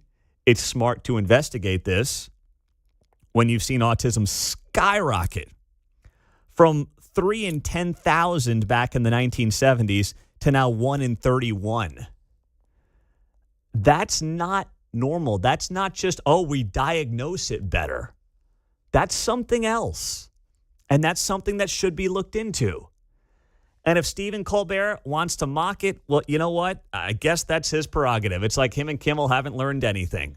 It's for a couple of cheap laughs. But I think most normal parents and most normal Americans are like, okay, let's see what they can find here.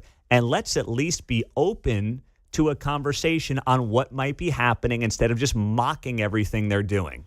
A couple of resources I'll point out. We talked to Dr. Christine White earlier this week, right? So that's up on our podcast. Mm-hmm. And then my grandson is on the spectrum, so I'm interested in the topic. There is a publication out from Time right now. It looks like the Time magazine issue, and it's on autism. It'll be on the stands, I noticed on my little barcode, until October 3rd. So if you're interested in the topic, that publication's out now. I got mine at Walgreens. It was just on the magazine rack. So if you're interested in reading it, that coincides with our latest press conference. That's great. And, that's something that I know people are going to be interested in based on the topic going on right now and the conversation happening right now. So good stuff there. But Leland Vittert is absolutely right. And if you're sitting there saying this is all nonsense and gobbledygook from the administration, please. You have platinum level TDS. You may just not know it yet. You have a disorder as well, by the way. There you go. It just may not be scientifically We diagnosed. do know what causes that. Coming up, it's a segment we call Ask Mundo Anything. We started this a few weeks ago. It's been a lot of fun. I never know where it's going. Line up your calls, 913-408-7957. Ask Mundo Anything is next on KCMO.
You're listening to Mundo in the Morning on KCMO Talk Radio 95.7 FM. It's 8:48 on a Thursday morning.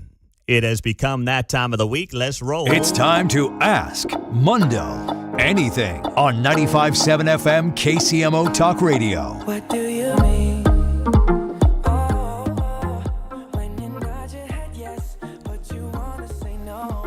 All right, let's start off and go down the list here. John in Lewisburg, first up, what's your question, my man? Pete, last week Senator Marshall mentioned that Chuck Schumer was not his political enemy, but his political opponent. Hillary Clinton has come out on Morning Joe and said that Christian white males are the problem. My question is, when do our elected officials, where is that fine line? Where's that line in the sand when you say, no, you're not an opponent, you are my enemy? It's a great question, and I think it starts with the discourse these people have with each other. I mean, I saw the comment from Hillary Clinton yesterday, and it was on MSNBC. It totally got whitewashed, and, no one's really talking about it on that side of the aisle this morning, but it was one of the most dangerous comments that you could make at this time in American history. But you know what? Leave it to Hillary Clinton to go down that road and go there and do it. So, Roger Marshall, to his credit, was trying to tone down the rhetoric. I'm not going to sit here and get on Roger Marshall for trying to bring down the temperature in the room. So I don't know when that line gets crossed, but I won't bag on Marshall for that. Next up, let's do it with Ask Mundo anything. Lori and Shawnee. Go ahead, Lori. What's your question? Hello. I am asking this question. I know you love your job, but what would be your dream job? And if you got that dream job, would you be willing to transplant your family out of the Midwest for it? Well, I think you'd be foolish to say no to anything in any business. Listen, we love it here. All my girls were born here. This is obviously for their early stages of life home for them. But, I know people ask this all the time of people in media because there's a lot of people in this business that do move around and bounce around, right? And they go from this city to that city. I will just say this much. There's no reason for me to actively want to jump up and go somewhere. There isn't. We are doing very well with the show. I think everybody is very happy above me with the way the show in this station is performing right now. But would I leave for what I perceive to be the dream of all dream jobs? You'd be foolish to say no, right? Because I think any of us would be foolish to say no to that. What would it be? I mean, it'd be some combination of radio mixed with television is what it would look like for me. But, nowadays, let's be honest, you can do that from basically anywhere in the country. It used to be you had to go to maybe a certain city or a certain place to make that happen, but there's a lot of people proving that you do not have to necessarily go somewhere to do that on a much larger scale. Clay Travis comes to mind. He hasn't left Nashville, Tennessee. So the answer to the question, the short answer is yes, just because that would be the responsible thing to do for your family. But is that something that is actively or constantly on my mind at this point in time? No, it's not. 913-408-7957. John, next up. What's up, John? What's your question, my man? How you doing? Yeah, we know that you're a father of 3 little girls. I'm a father of a young boy. My question would be, what would be your message or what would be your request to fathers that are in your shoes but who are raising boys?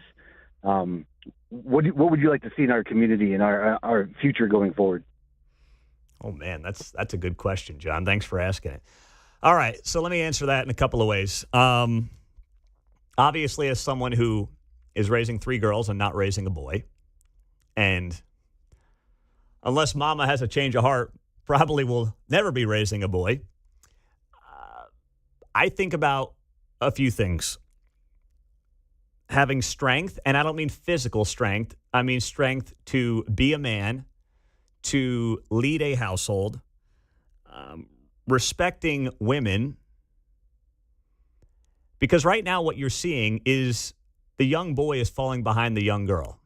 That's what's happening in schools around the country. You see this in studies. You have less young boys going to college. Now colleges are majority female. And there's nothing wrong with that, but it means that young men are getting left behind. And my biggest fear as the father of girls is that there will be a dearth of quality young men for them one day.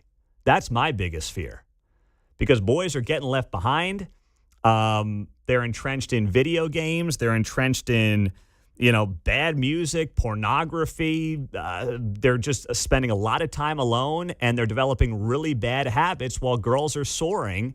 And that's not good for either side. It's like we rah-rah feminism, get into the workforce, do all this great stuff. If you can't find your counterpart, if you can't build a family, if you can't have a legacy, what's the point of any of it? So it's strong boys, respecting women, not playing the victim card, caring about your future, focusing on your future, and trying to build a future. And, I think there will be plenty of women who are still seeking that kind of man down the road. I've raised 2 sons, Pete. I think you're spot on. I would say to the caller, don't be afraid of the traditional values about being a man, being a boy. I love it. Let's go to Alan in Harrisonville. Alan, what is your question? Ask Mundo anything. Go ahead, my man. Yeah, hey, Pete, I was wondering if my wife and I are both USC graduates, and we love college ball, and USC is on a good streak right now. They have a kid quarterback. His name is Jaden Maivia, and he's related to The Rock. And I was wondering if you guys heard of him. This kid's bad. He's awesome. And from what we hear through the USC grapevine, the Raiders and the Rams are already looking at him, and and they're saying that he can possibly be Mahomes' caliber career in the future. Is that right? Listen, I don't watch a lot of USC football, so I love college football, but I'm not familiar with the USC quarterback. I know they had a terrible year last year. Lincoln Riley was on the hot seat entering this year. So if they're starting to turn things around with this quarterback, that's great. I mean, Lincoln Riley produces a lot of top-tier quarterbacks. I don't know the guy. I just know this. Don't make the Mahomes comparison, please. And I don't mean you. I'm not saying that to you. I just mean in general. Let's not make a Patrick Mahomes comparison to a guy who started a few games for the USC Trojans when he's playing Missouri State, Georgia Southern, and Purdue. All right? let's pump the brakes on that. Not Murderer's Row. No. Glenn and Basor. Go ahead, Glenn. What's your question, my man? Ask Mundo anything. Morning, Pete. Real quick, since the shooting of Charlie Kirk, is there anybody on your personal social media, Facebook, whatever, that you have deleted because you just can't listen to the bias and hatred from them anymore? Yes, there is one person I've done that to. It's someone who I guess technically I share an employer with, and I just said enough's enough. Yes, one person. I don't argue. I don't debate. I just said I can't look at this anymore and look at these lies and talk about how right-wing extremism is the real problem in this country. I'm out. I'm done. So, yes, I have done that to one person in the last couple of weeks. Gee, what was it I said? All right, let's try to get in 2 more real quick. John, Ask Independence. Mundo anything. John, go ahead, buddy. Hey, Pete, I have a question. If the Democrats keep going down the road that they are currently on, or do you think they're going to end up ultimately as a national party? That's a really good question. The easy answer is they'll become a minority party permanently. But, I'll never say that because people were predicting after Barack Obama got elected that Democrats would have power for 30 years. And look how that worked out. So I'll never say never, but listen, there's early polling that suggests the midterms are not going to be good for them based on where the polling is right now. And that's very rare for a party out of power going into a midterm year. Last one. Let's squeeze in Mike and Olathe. Go ahead, Mike. Ask Mundo Hey, anything. Real fast. Hey, man, I'm glad he asked the Kirk question because have you contemplated being one of the stand-ins on one of his tours? Because I think you'd be brilliant at it if you were one of the guys that was honored to do that. Thank you, Mike. No one's asked me, but I have seen a lot of people that are out there doing it, like Tucker Carlson, Megyn Kelly, and they're all going to do great. But here's what I think needs to happen. They need young people. I mean, no disrespect. Those are brilliant minds. But what made Charlie Kirk work is he was basically the peers of these people. It's not a knock on Tucker or Megan. They're all awesome. But what made Charlie work is he was 31, and he'd been doing this for 10 years as a peer of theirs. And that is something that needs to be considered. Go for the peer aspect rather than the big name. Ty Masterson is next.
Well, there could be some juice coming to the Kansas side of the state line. I mean, Missouri got all the attention for redistricting here in the last few weeks, but it might get a lot more interesting on the Kansas side as well, as reports continue to surface that the legislature in Topeka may be getting set for a special session, and that would obviously have a major impact on the Kansas City area, the 3rd District, Johnson County. Let's talk about it with Ty Masterson. He is the Senate president, and of course he is running for governor of Kansas as well, joining us on KCMO. Ty, good morning. So what week are you lining up to call that special session there in Topeka? Yeah, good morning, Pete. Oh, I mean, the conversation's now around kind of the first week in November. I think, as we've looked through this, this is all part of the greater battle for the heart and soul of America, right? And I think it's one thing I actually agree with my governor on. She's out saying, there's a bigger risk in doing nothing, using her role in the Democrat Governors Association to encourage the blue states to do it. So I agree we should participate. So take me through that. What exactly did Governor Kelly say that basically is giving you, in some ways, some cover to say, hey, what's good for the goose is good for the gander here? Yeah, well, she's on record, publicly, in that role, as I mentioned, as her DGA chair, encouraging Newsom and them to participate in that. Of course, all the blame game goes around, who you started it, who started, she started, they all. But this has been going on since we've been a country by what, honestly, before there were Democrats or Republicans. There was, political map drawing, and I just think it's imperative that we participate in this. I kind of shudder to think that, something goes south by one vote in the midterms, and all we do is for the next 2 years is try to impeach Trump. I'm a believer in I think the Republican agenda is the right path forward for America, and I want to be part of making that happen. So what about the way this came about? Is this something that you have met with folks in Topeka on, or was this a conversation with the President of the United States and his people? Well, everybody, obviously it's in the ether, a bunch of talks here, in Topeka about it. The White House, and by the way, people in the White House, this has been the most helpful, interactive White House on all fronts as far as the ability to communicate. And so it's just I think there's been many conversations on many fronts, but in the end, it comes down to us. And we've had, at least from the Senate chamber side, right, we are very interested. I think, interestingly enough, in Kansas, you have to have a supermajority of the legislature petition to come into a special session, right, outside of regular session, unless the governor calls it. So it's an interesting dynamic that we're looking for the same number of votes no matter what. So take us through that then. What exactly has to happen for you to redraw the congressional map in Kansas? You call a special session, you vote on it in the Senate, the House votes on it, and you've got to be able to override a Governor Kelly veto here, right? So you need your supermajority to stick together. How confident are you of that? Right. And that is correct. It runs just like any other bill. And from my perspective, we're going to take it up just like the Senate takes up the House's, perspective on what their line should be like, right? This isn't my chamber's map, right? It's the federal delegation's map. So we'll just take it up. But it is a vote from each side. And that's why I think the special session is the proper method. Instead of waiting till our regular session in January, couple of reasons. It takes a supermajority to come into special session, first off, so you kind of get a test of the conversation. And then secondly, it would just kind of suck the oxygen out of regular session. And, you're coming in closer and closer to the actual election, so you got less and less time to understand what any new line may be and, candidates who may step up. So it makes a whole lot of sense to come in before. We may be thinking down the road here, but if you were to get this done, if this thing worked its way up to the Kansas Supreme Court, I guess based on some of the appointments there, they might not be all that kind to a redrawn map. How far ahead have you thought on that, and is that a concern for you? So there's a couple layers there. The first is we are not talking about state maps. You're only talking about the congressional map. So as far as federal jurisdiction, does that mean they won't try it in the state court? Sure. But honestly, even our state courts, our state and federal court, have both, determined that, political map drawing is, non-justiciable, right? That's not an area for the courts to opine on. So I am not concerned about the courts. Johnson County, would it have to be split up 3 ways in this theoretical hypothetical map? I haven't even, haven't looked at that. I don't know that would be the case. I do believe all the districts of Kansas should reflect Kansas, right? I had a reporter ask me the other day, well, don't you think, somebody be disenfranchised? I said, what do you mean by that? So disenfranchised, because I may have somebody that represents me at different parties. I said, like myself, am I disenfranchised because I have a Democrat governor? Well, that's not what I meant. Well, Kansas is a district and it elects both Republicans and Democrats. I said, should not. Every one of our districts reflect the state of Kansas. Mm-hmm. But, I think back a couple of years ago, of course, the map was redrawn, and theoretically, Congresswoman David's map was supposed to be more favorable to Republicans, and all she's done is clean their clocks by double digits every time. Is that, in hindsight, a bad map that was drawn, or does that talk to the strength of Congresswoman David's? Could be a little bit of both, right? When it depends, who the candidates are, the timing of it. So I think that map was fine, but I'd like to see what they have in mind now, and I'm glad to bring it up and vote on it. Who's in charge of looking at those maps and potentially redrawing them? Well, right now, since it's federal, you're talking about our federal delegation. I kind of referred earlier to how the Senate takes up House maps. Once they've decided, a majority of the House members decide this is the map we want, Senate just takes it up and votes on it. Gotcha. A little similar here. You got a majority of the federal delegation saying this is the map we want. We'll take it up and vote on it. Ty Masterson is here. He is the Senate president, and, of course, he's running for governor as well, joining us on KCMO Talk Radio. I do have to ask you, while we have you here, Ty, we're approaching that deadline that you kind of self-imposed of saying, hey, if the Chiefs or the Royals want to come to Kansas, we got a December 31 deadline, and to review any kind of a star bond deal, we probably need something by, I think you said, late October. So, as Yogi Berra said, it's getting late early here. What do we need to do? What do you need to look at? That timeline's still true, and if you're a betting person, I'd still bet on Kansas. All right, you'd still bet on Kansas for which team? Actually, I'm betting on them for both. Still on them for both. All right, so you're sitting there at the blackjack table. You're saying hit me. You're doubling down. I like it. Yeah, I am. Okay. All right. Well, that's it is. What can you share with us as to why you are still so confident in that?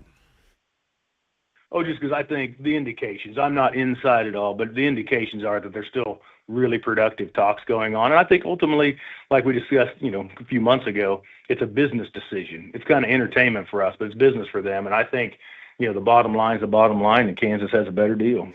Does anybody know yet what a star bond district would have to realistically look like to generate 70% of the revenue of the stadium builds for either team?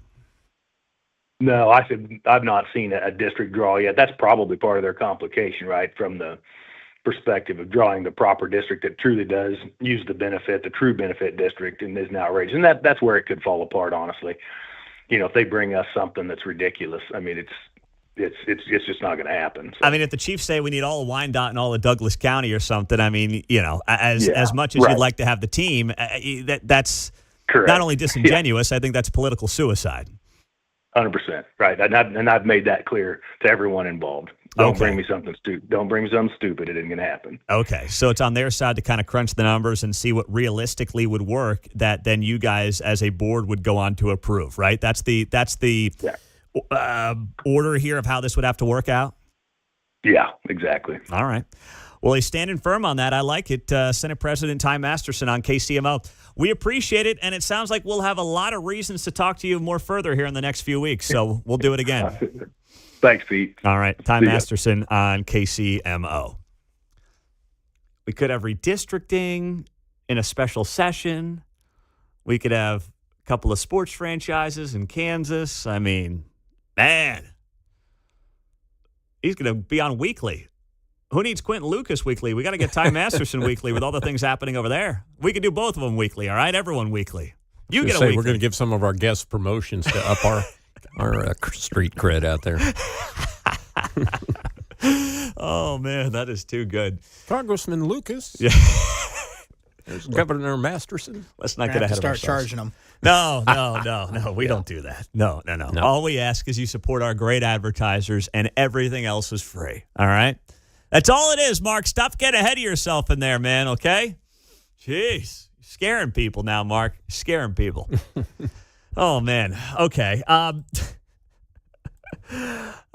Can we get to one of the most irresponsible things said this week? that I have not played yet on the show that has not gotten nearly enough attention. And it's one of those things that in the wake of what happened in Dallas yesterday morning needs to be called out for what it is. We'll play it next on KCMO.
Dave Ramsey here, and you're listening to Pete Mundo on KCMO Talk Radio, now airing on FM at 95.7.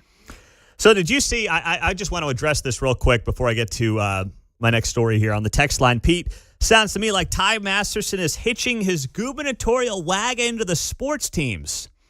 If they were going to Kansas, they would have made the move already and announced it. Now, I happen to agree with that. I think if the deal was as good as some of the people on the Kansas side are implying that it is, they wouldn't be sitting on it for 18 months. That's just my belief. I think they're struggling to make the money work in a star bond district where you're trying to get 70% of the payment made basically by tax revenues, not out of your pocket, but basically a user tax inside of the star bond district when you're talking about a $4 billion stadium. I just believe they're trying to figure out how to make that map work. But I also don't think Ty is hitching his wagon to the sports teams. I don't think any Republican is going to vote in a primary based on the Chiefs being in Wyandotte County versus being in Jackson County. I don't think that's what's going to motivate any Kansas Republican voter to go to the polls. The name of the game in the Kansas gubernatorial race is who can get Trump's endorsement. Then it's game, set, match. That's it. That's what's going to matter. If you can get Trump's endorsement in what is a 9-way primary right now, maybe it's 6, 7, or 8, whatever it is. It's a lot. You get Trump's endorsement, it's over. And you know Trump wants to play kingmaker, so he's probably going to get involved. Question is, who does he endorse and why? So the stadium thing, I don't think will play any role in the governor's race next year. It's simply going to be about Trump and who gets that love, who gets that kiss. Just a little kiss. Such a nice man. That's what they're waiting on, all right? So we now know yesterday in Dallas, the shooter was motivated by anti-ICE propaganda. And boy, have you seen a lot of it.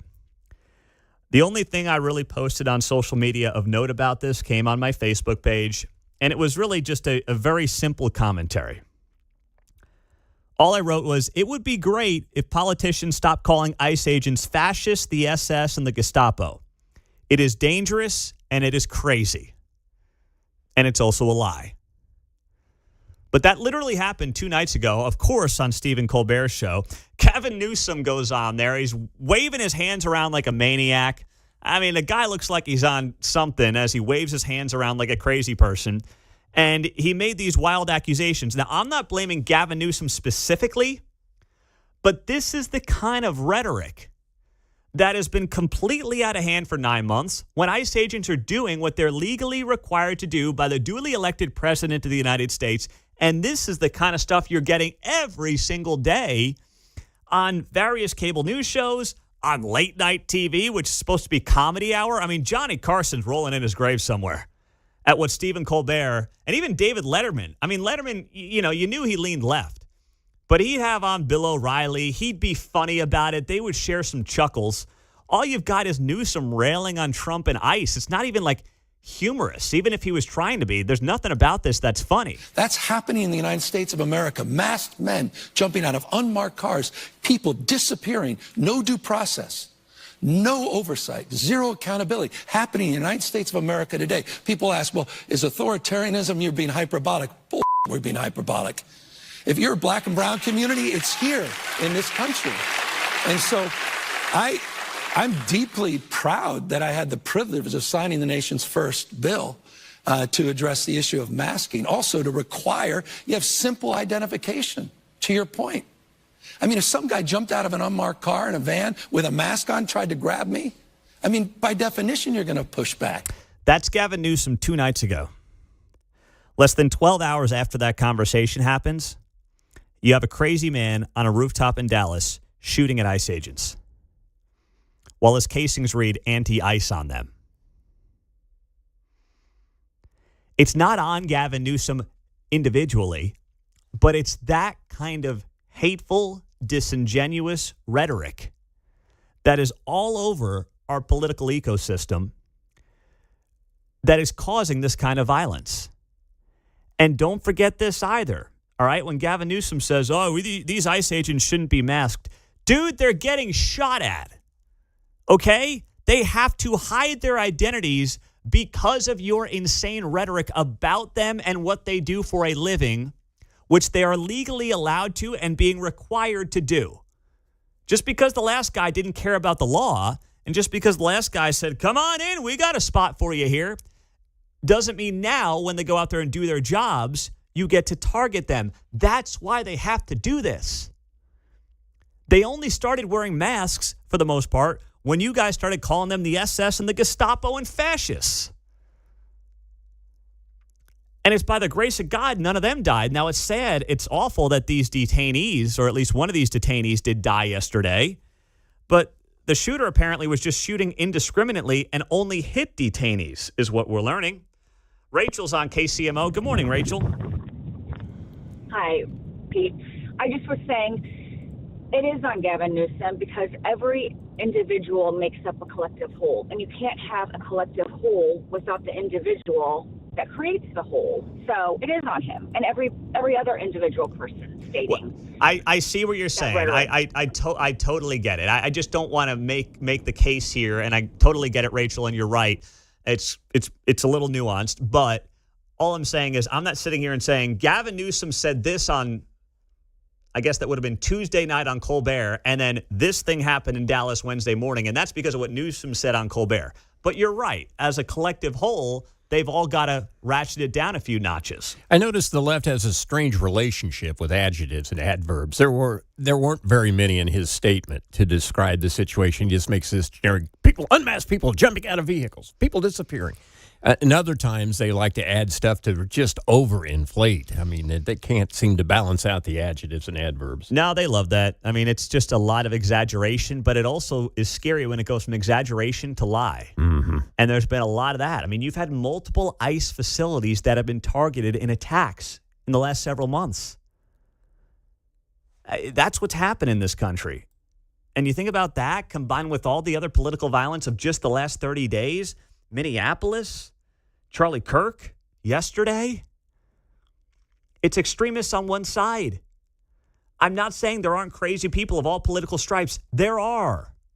Okay? But it would be disingenuous in this country right now, today, to not say there is a clear problem and it needs to be addressed by one side of the political aisle. Our caller of the day is next.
from the nation's heartland.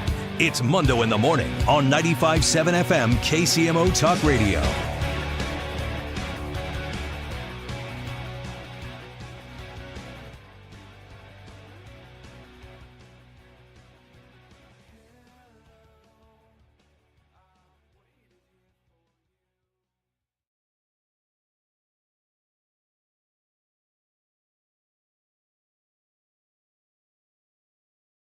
On Sunday night by a young teenager for talking about and telling the kid to get back to his seat.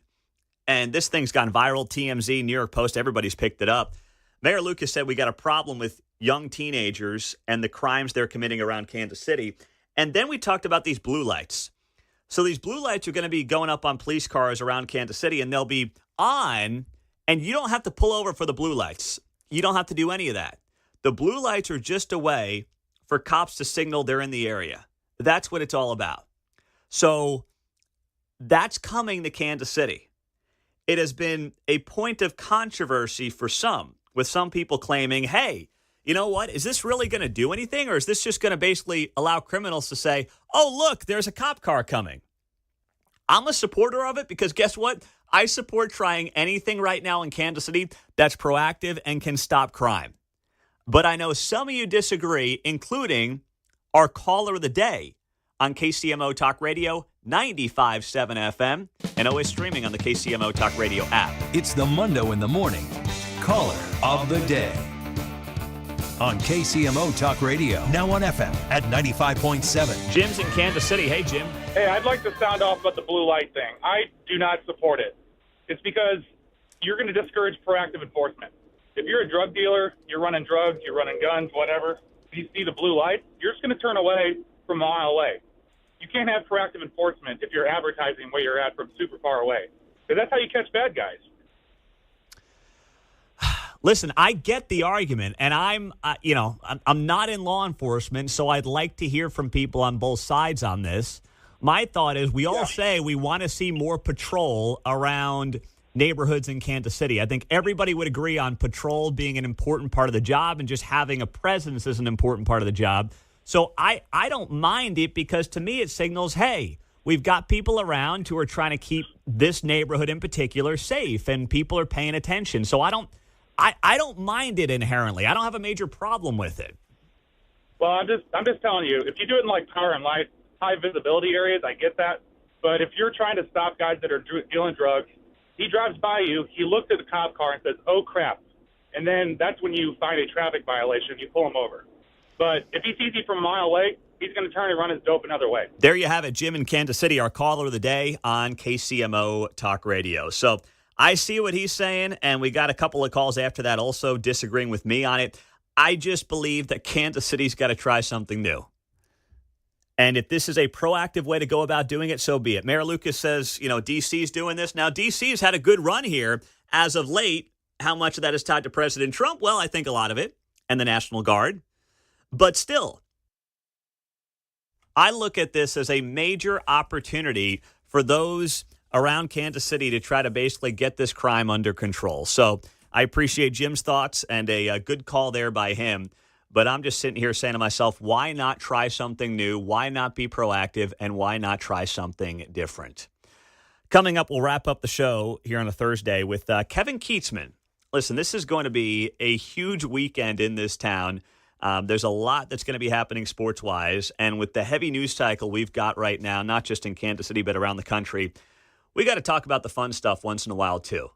So we'll go through all that and much more with Kevin Kietzman, including Kevin sharing something about what he is going to be doing during an epic sports weekend coming up on Sunday afternoon in particular. And it's a great thing for him. It's an amazing thing for his family, but it does get in the way of his sports viewing.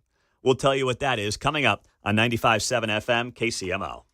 Hi, I'm Joe Salciha, host of the Stacking Benjamin Show. Every week, we talk to experts about personal finance trends. While we were talking, I had to jump on ChatGPT real quick. ChatGPT said, cut up the cards. It said, hey, knucklehead, weren't you just talking about investing in dollar cost averaging? Why don't you save a few bucks? You never knew personal finance could be this fun. If you're bored, don't start messing with your investment. Get a hobby, man. Get into photography. Buy an airplane.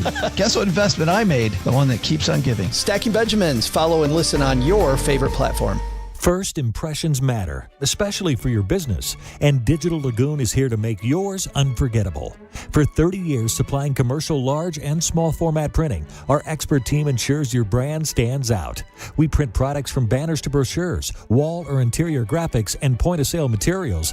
Digital Lagoon has you covered. New customers get 10% off their first print order. Contact us today at digitallagoon.com to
Now at Staples, save up to $125 off your print order. Exclusions apply. Visit staples.com/print for details. Ends 11/1. Plus, save even more with the Easy Rewards program at Staples.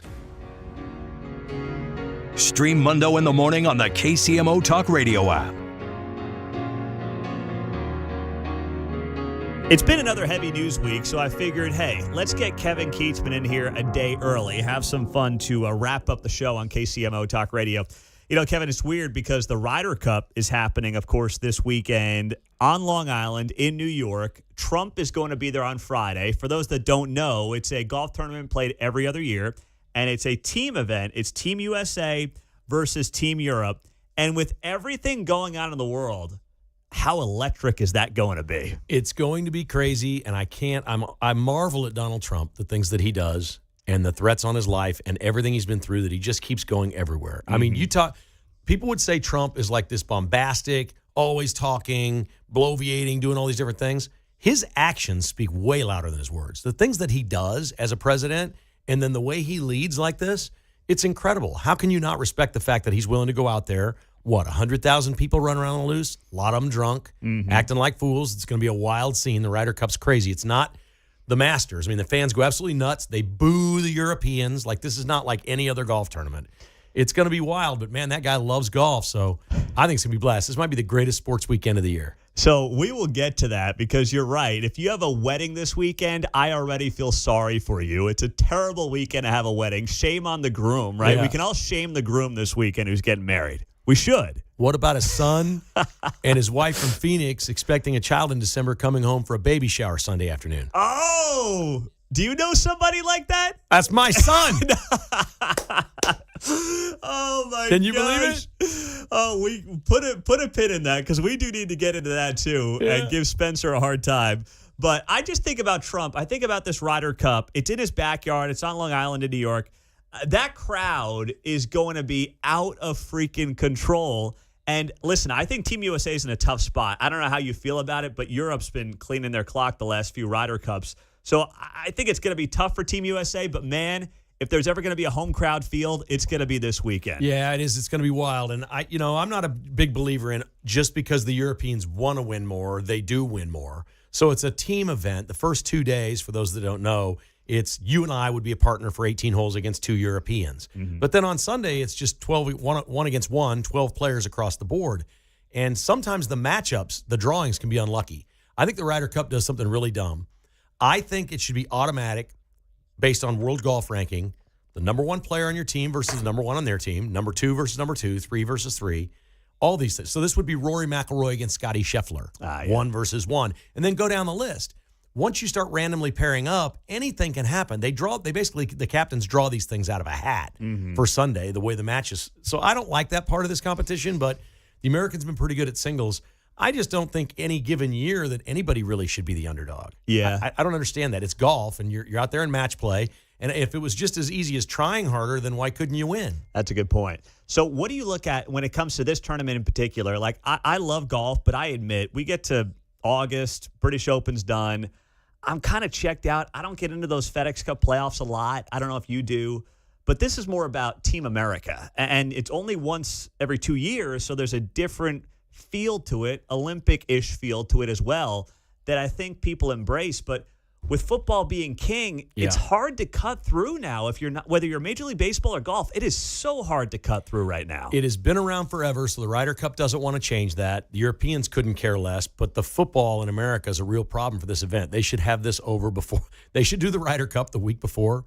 Well, I'll tell you what would have a perfect weekend. There were no other sports. When we had week 0, when K-State was over there playing in Ireland, there wasn't much going on that weekend. It's a couple of college football games on Friday and Saturday, but hardly anything. That would have been a great time to do it. That was, 3-4 weeks ago? Perfect time to do it. I'm not sure I understand why the TV networks don't demand it, but I'll be watching. I'll have multiple TVs. We'll figure it out. I don't know what I got to do, if I got to bring in some extra TVs for this event I'm going to on Sunday, but I'll find something. This event I'm going to. We'll get to that. All right, Mark, I know you got a parlay for this weekend. What do you got cooking here? All right, so I just got 2 things. $10 to win $175, though. All right. We need Scotty Scheffler to be the top point scorer for the USA. I think he can do that. And then Rory McIlroy as the top scorer for the Team Europe. That's it? That's it. And it's what? and it's $10 to win $175. What? I know. What am I missing? They both have to be it, though. Yeah, they both That's have the to be top two players. Yeah. They're So the there's top two on each team. There's so. 5 opportunities to play. How many will they each play? 4? I don't know enough to know how they're going to set that up. There's 36 holes Friday, 36 Saturday, right? Yeah, so yeah. you would think that Scheffler and Rory would get one 18-hole session off somewhere before Sunday, but it's not unheard of for somebody to go play in all 5 of them. That's a lot of golf. Yeah. It's a lot of golf. They're both the favorites on their team. On to their do teams. that. So it's just plus 200 for Scotty and plus 300 for Rory. So combining that, it's a lot of money. And that's my for a point of the $10 singles. bet. they should be playing against each other. They shouldn't be up to the captains to do a blind draw. That's ridiculous. Yeah. I'm with you. Nobody there. wants to see Rory play Colin Morikawa. I'm sorry. You're right about that. They just don't. All right. Well, Mark, you know what? Heck, I like that, man. That's a good find by you, too. Listen, I don't know if it's going to hit, but I think it's a good bet with great value. So that's why I like it. Yeah. What about you, Kev? I'm going to go ahead and predict that Scotty Scheffler goes all Tiger Woods and is not nearly as good in the Ryder Cup as he is out on his own. Yep. There's a lot of there's that. a history of that in this event. That You're right. just much better playing for yourself than you are as a team. Tiger was not good in these events. He was okay. Yeah. He wasn't horrible. There's been some horrible players through the years. He wasn't horrible, but he wasn't Tiger. He wasn't Tiger. Yeah. That's great. All right. Well, Mark, we'll be watching, my man. Yeah, nice work. it'll be fun. So let's talk about this thing, Kevin. You've got, of course, your son coming to town, and you're going to be a grandpa coming up here in just a couple of months. You know what you're going to be called? You're going to be grandpa, granddad? What are you going for? I don't know anything. I'll just let it happen. I don't know. We'll see. I always had grandpa, so grandpa's fine with me. I don't care what they call me. So you've got, a baby shower happening this weekend during what is being called the greatest sports weekend of, if not the year, maybe ever, when you discount, NFL playoffs and stuff like that. Just during the baby shower. Okay. We have a playoff race at Kansas Speedway in the NASCAR. So this is what, Sunday? Sunday. Okay. During the shower, we have the NASCAR playoffs at Kansas Speedway. We have the Chiefs-Ravens at Arrowhead Stadium at the same time, and the finish of the Ryder Cup. Oh, my God. Now, in addition to that, KU's at home against Cincinnati. K-State's at home against Central Florida Saturday. Missouri's at home against UMass. Alabama plays Georgia Saturday night. Amazing game. That's incredible. LSU and Ole Miss play, and number 6 Oregon plays number 3 Penn State. It's also the final 3 days of the Major League Baseball playoff chase in the regular season to see who the wild cards are. The Eagles play the Bucks. They're both 3-0 on Sunday, and the Packers play at the Cowboys. Wow. Beat what that. are we missing? Hey, we missed anything? Oh, I don't think so. I think that about covers it. I was going to say. Are you kidding me? That's unbelievable. Preseason hockey. Oh, stop with the pre. No. For the hardcore hockey fans. You know what? For Big 12 fans, Friday night, TCU at Arizona State's a sneaky good game, too. There you go. When you look at how the Big 12 is shaping up, that's a game that will play some kind of role in the Big 12 race. Yeah. So it gets started on Friday night. I see Tim Brando, who I love, is on that call. Yeah. So this is unbelievable. So you are going to be in a baby shower for your future grandson while all that's happening on Sunday. That's true. And you do this for a living. You got the podcast that obviously has even more sports in it. What are you going to do? Do you think I planned this?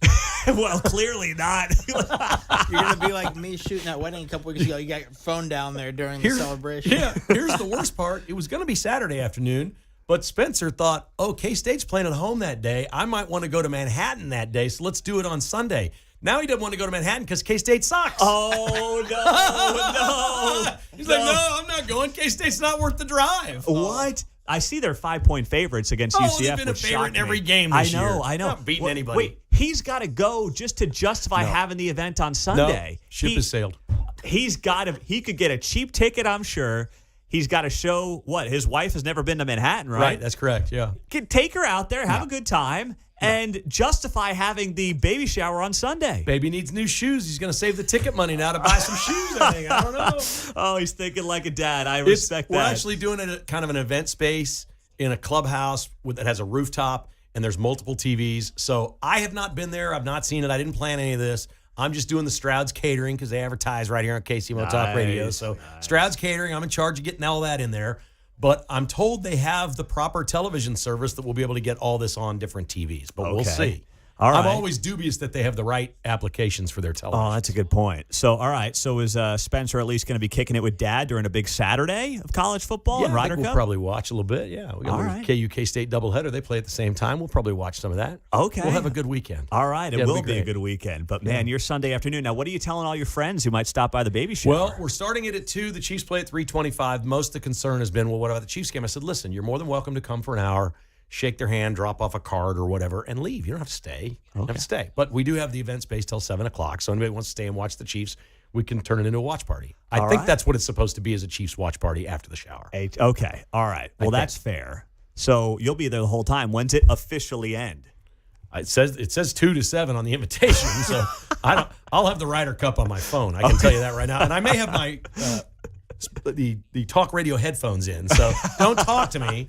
You're listening to the Ryder Cup on my phone. Oh, that is outstanding. Well, hey, it's going to be a great weekend of sports. I'm fired up for this Ryder Cup. Can't wait to see Trump on Friday and then roll into a great Saturday and Sunday, man. It's going to be awesome. Should be fun, man. Lighten it up a little bit. We do a lot of heavy stuff here. So, folks, find a way. I tell everybody every weekend, just, get away from it a little bit, put a smile on your face, and do something fun. Find the escape. That's what, when I was at Fox a couple of weeks ago, I said to Jimmy Fallon, who does their Saturday night Gutfeld-style show, I had never watched him, and I said, Jimmy, I just don't watch you because I really try to take a break from all this stuff on the weekends. And I watched him, and he's hysterical. Yeah, he is. I didn't realize how funny he was, but I told him because of what you just said.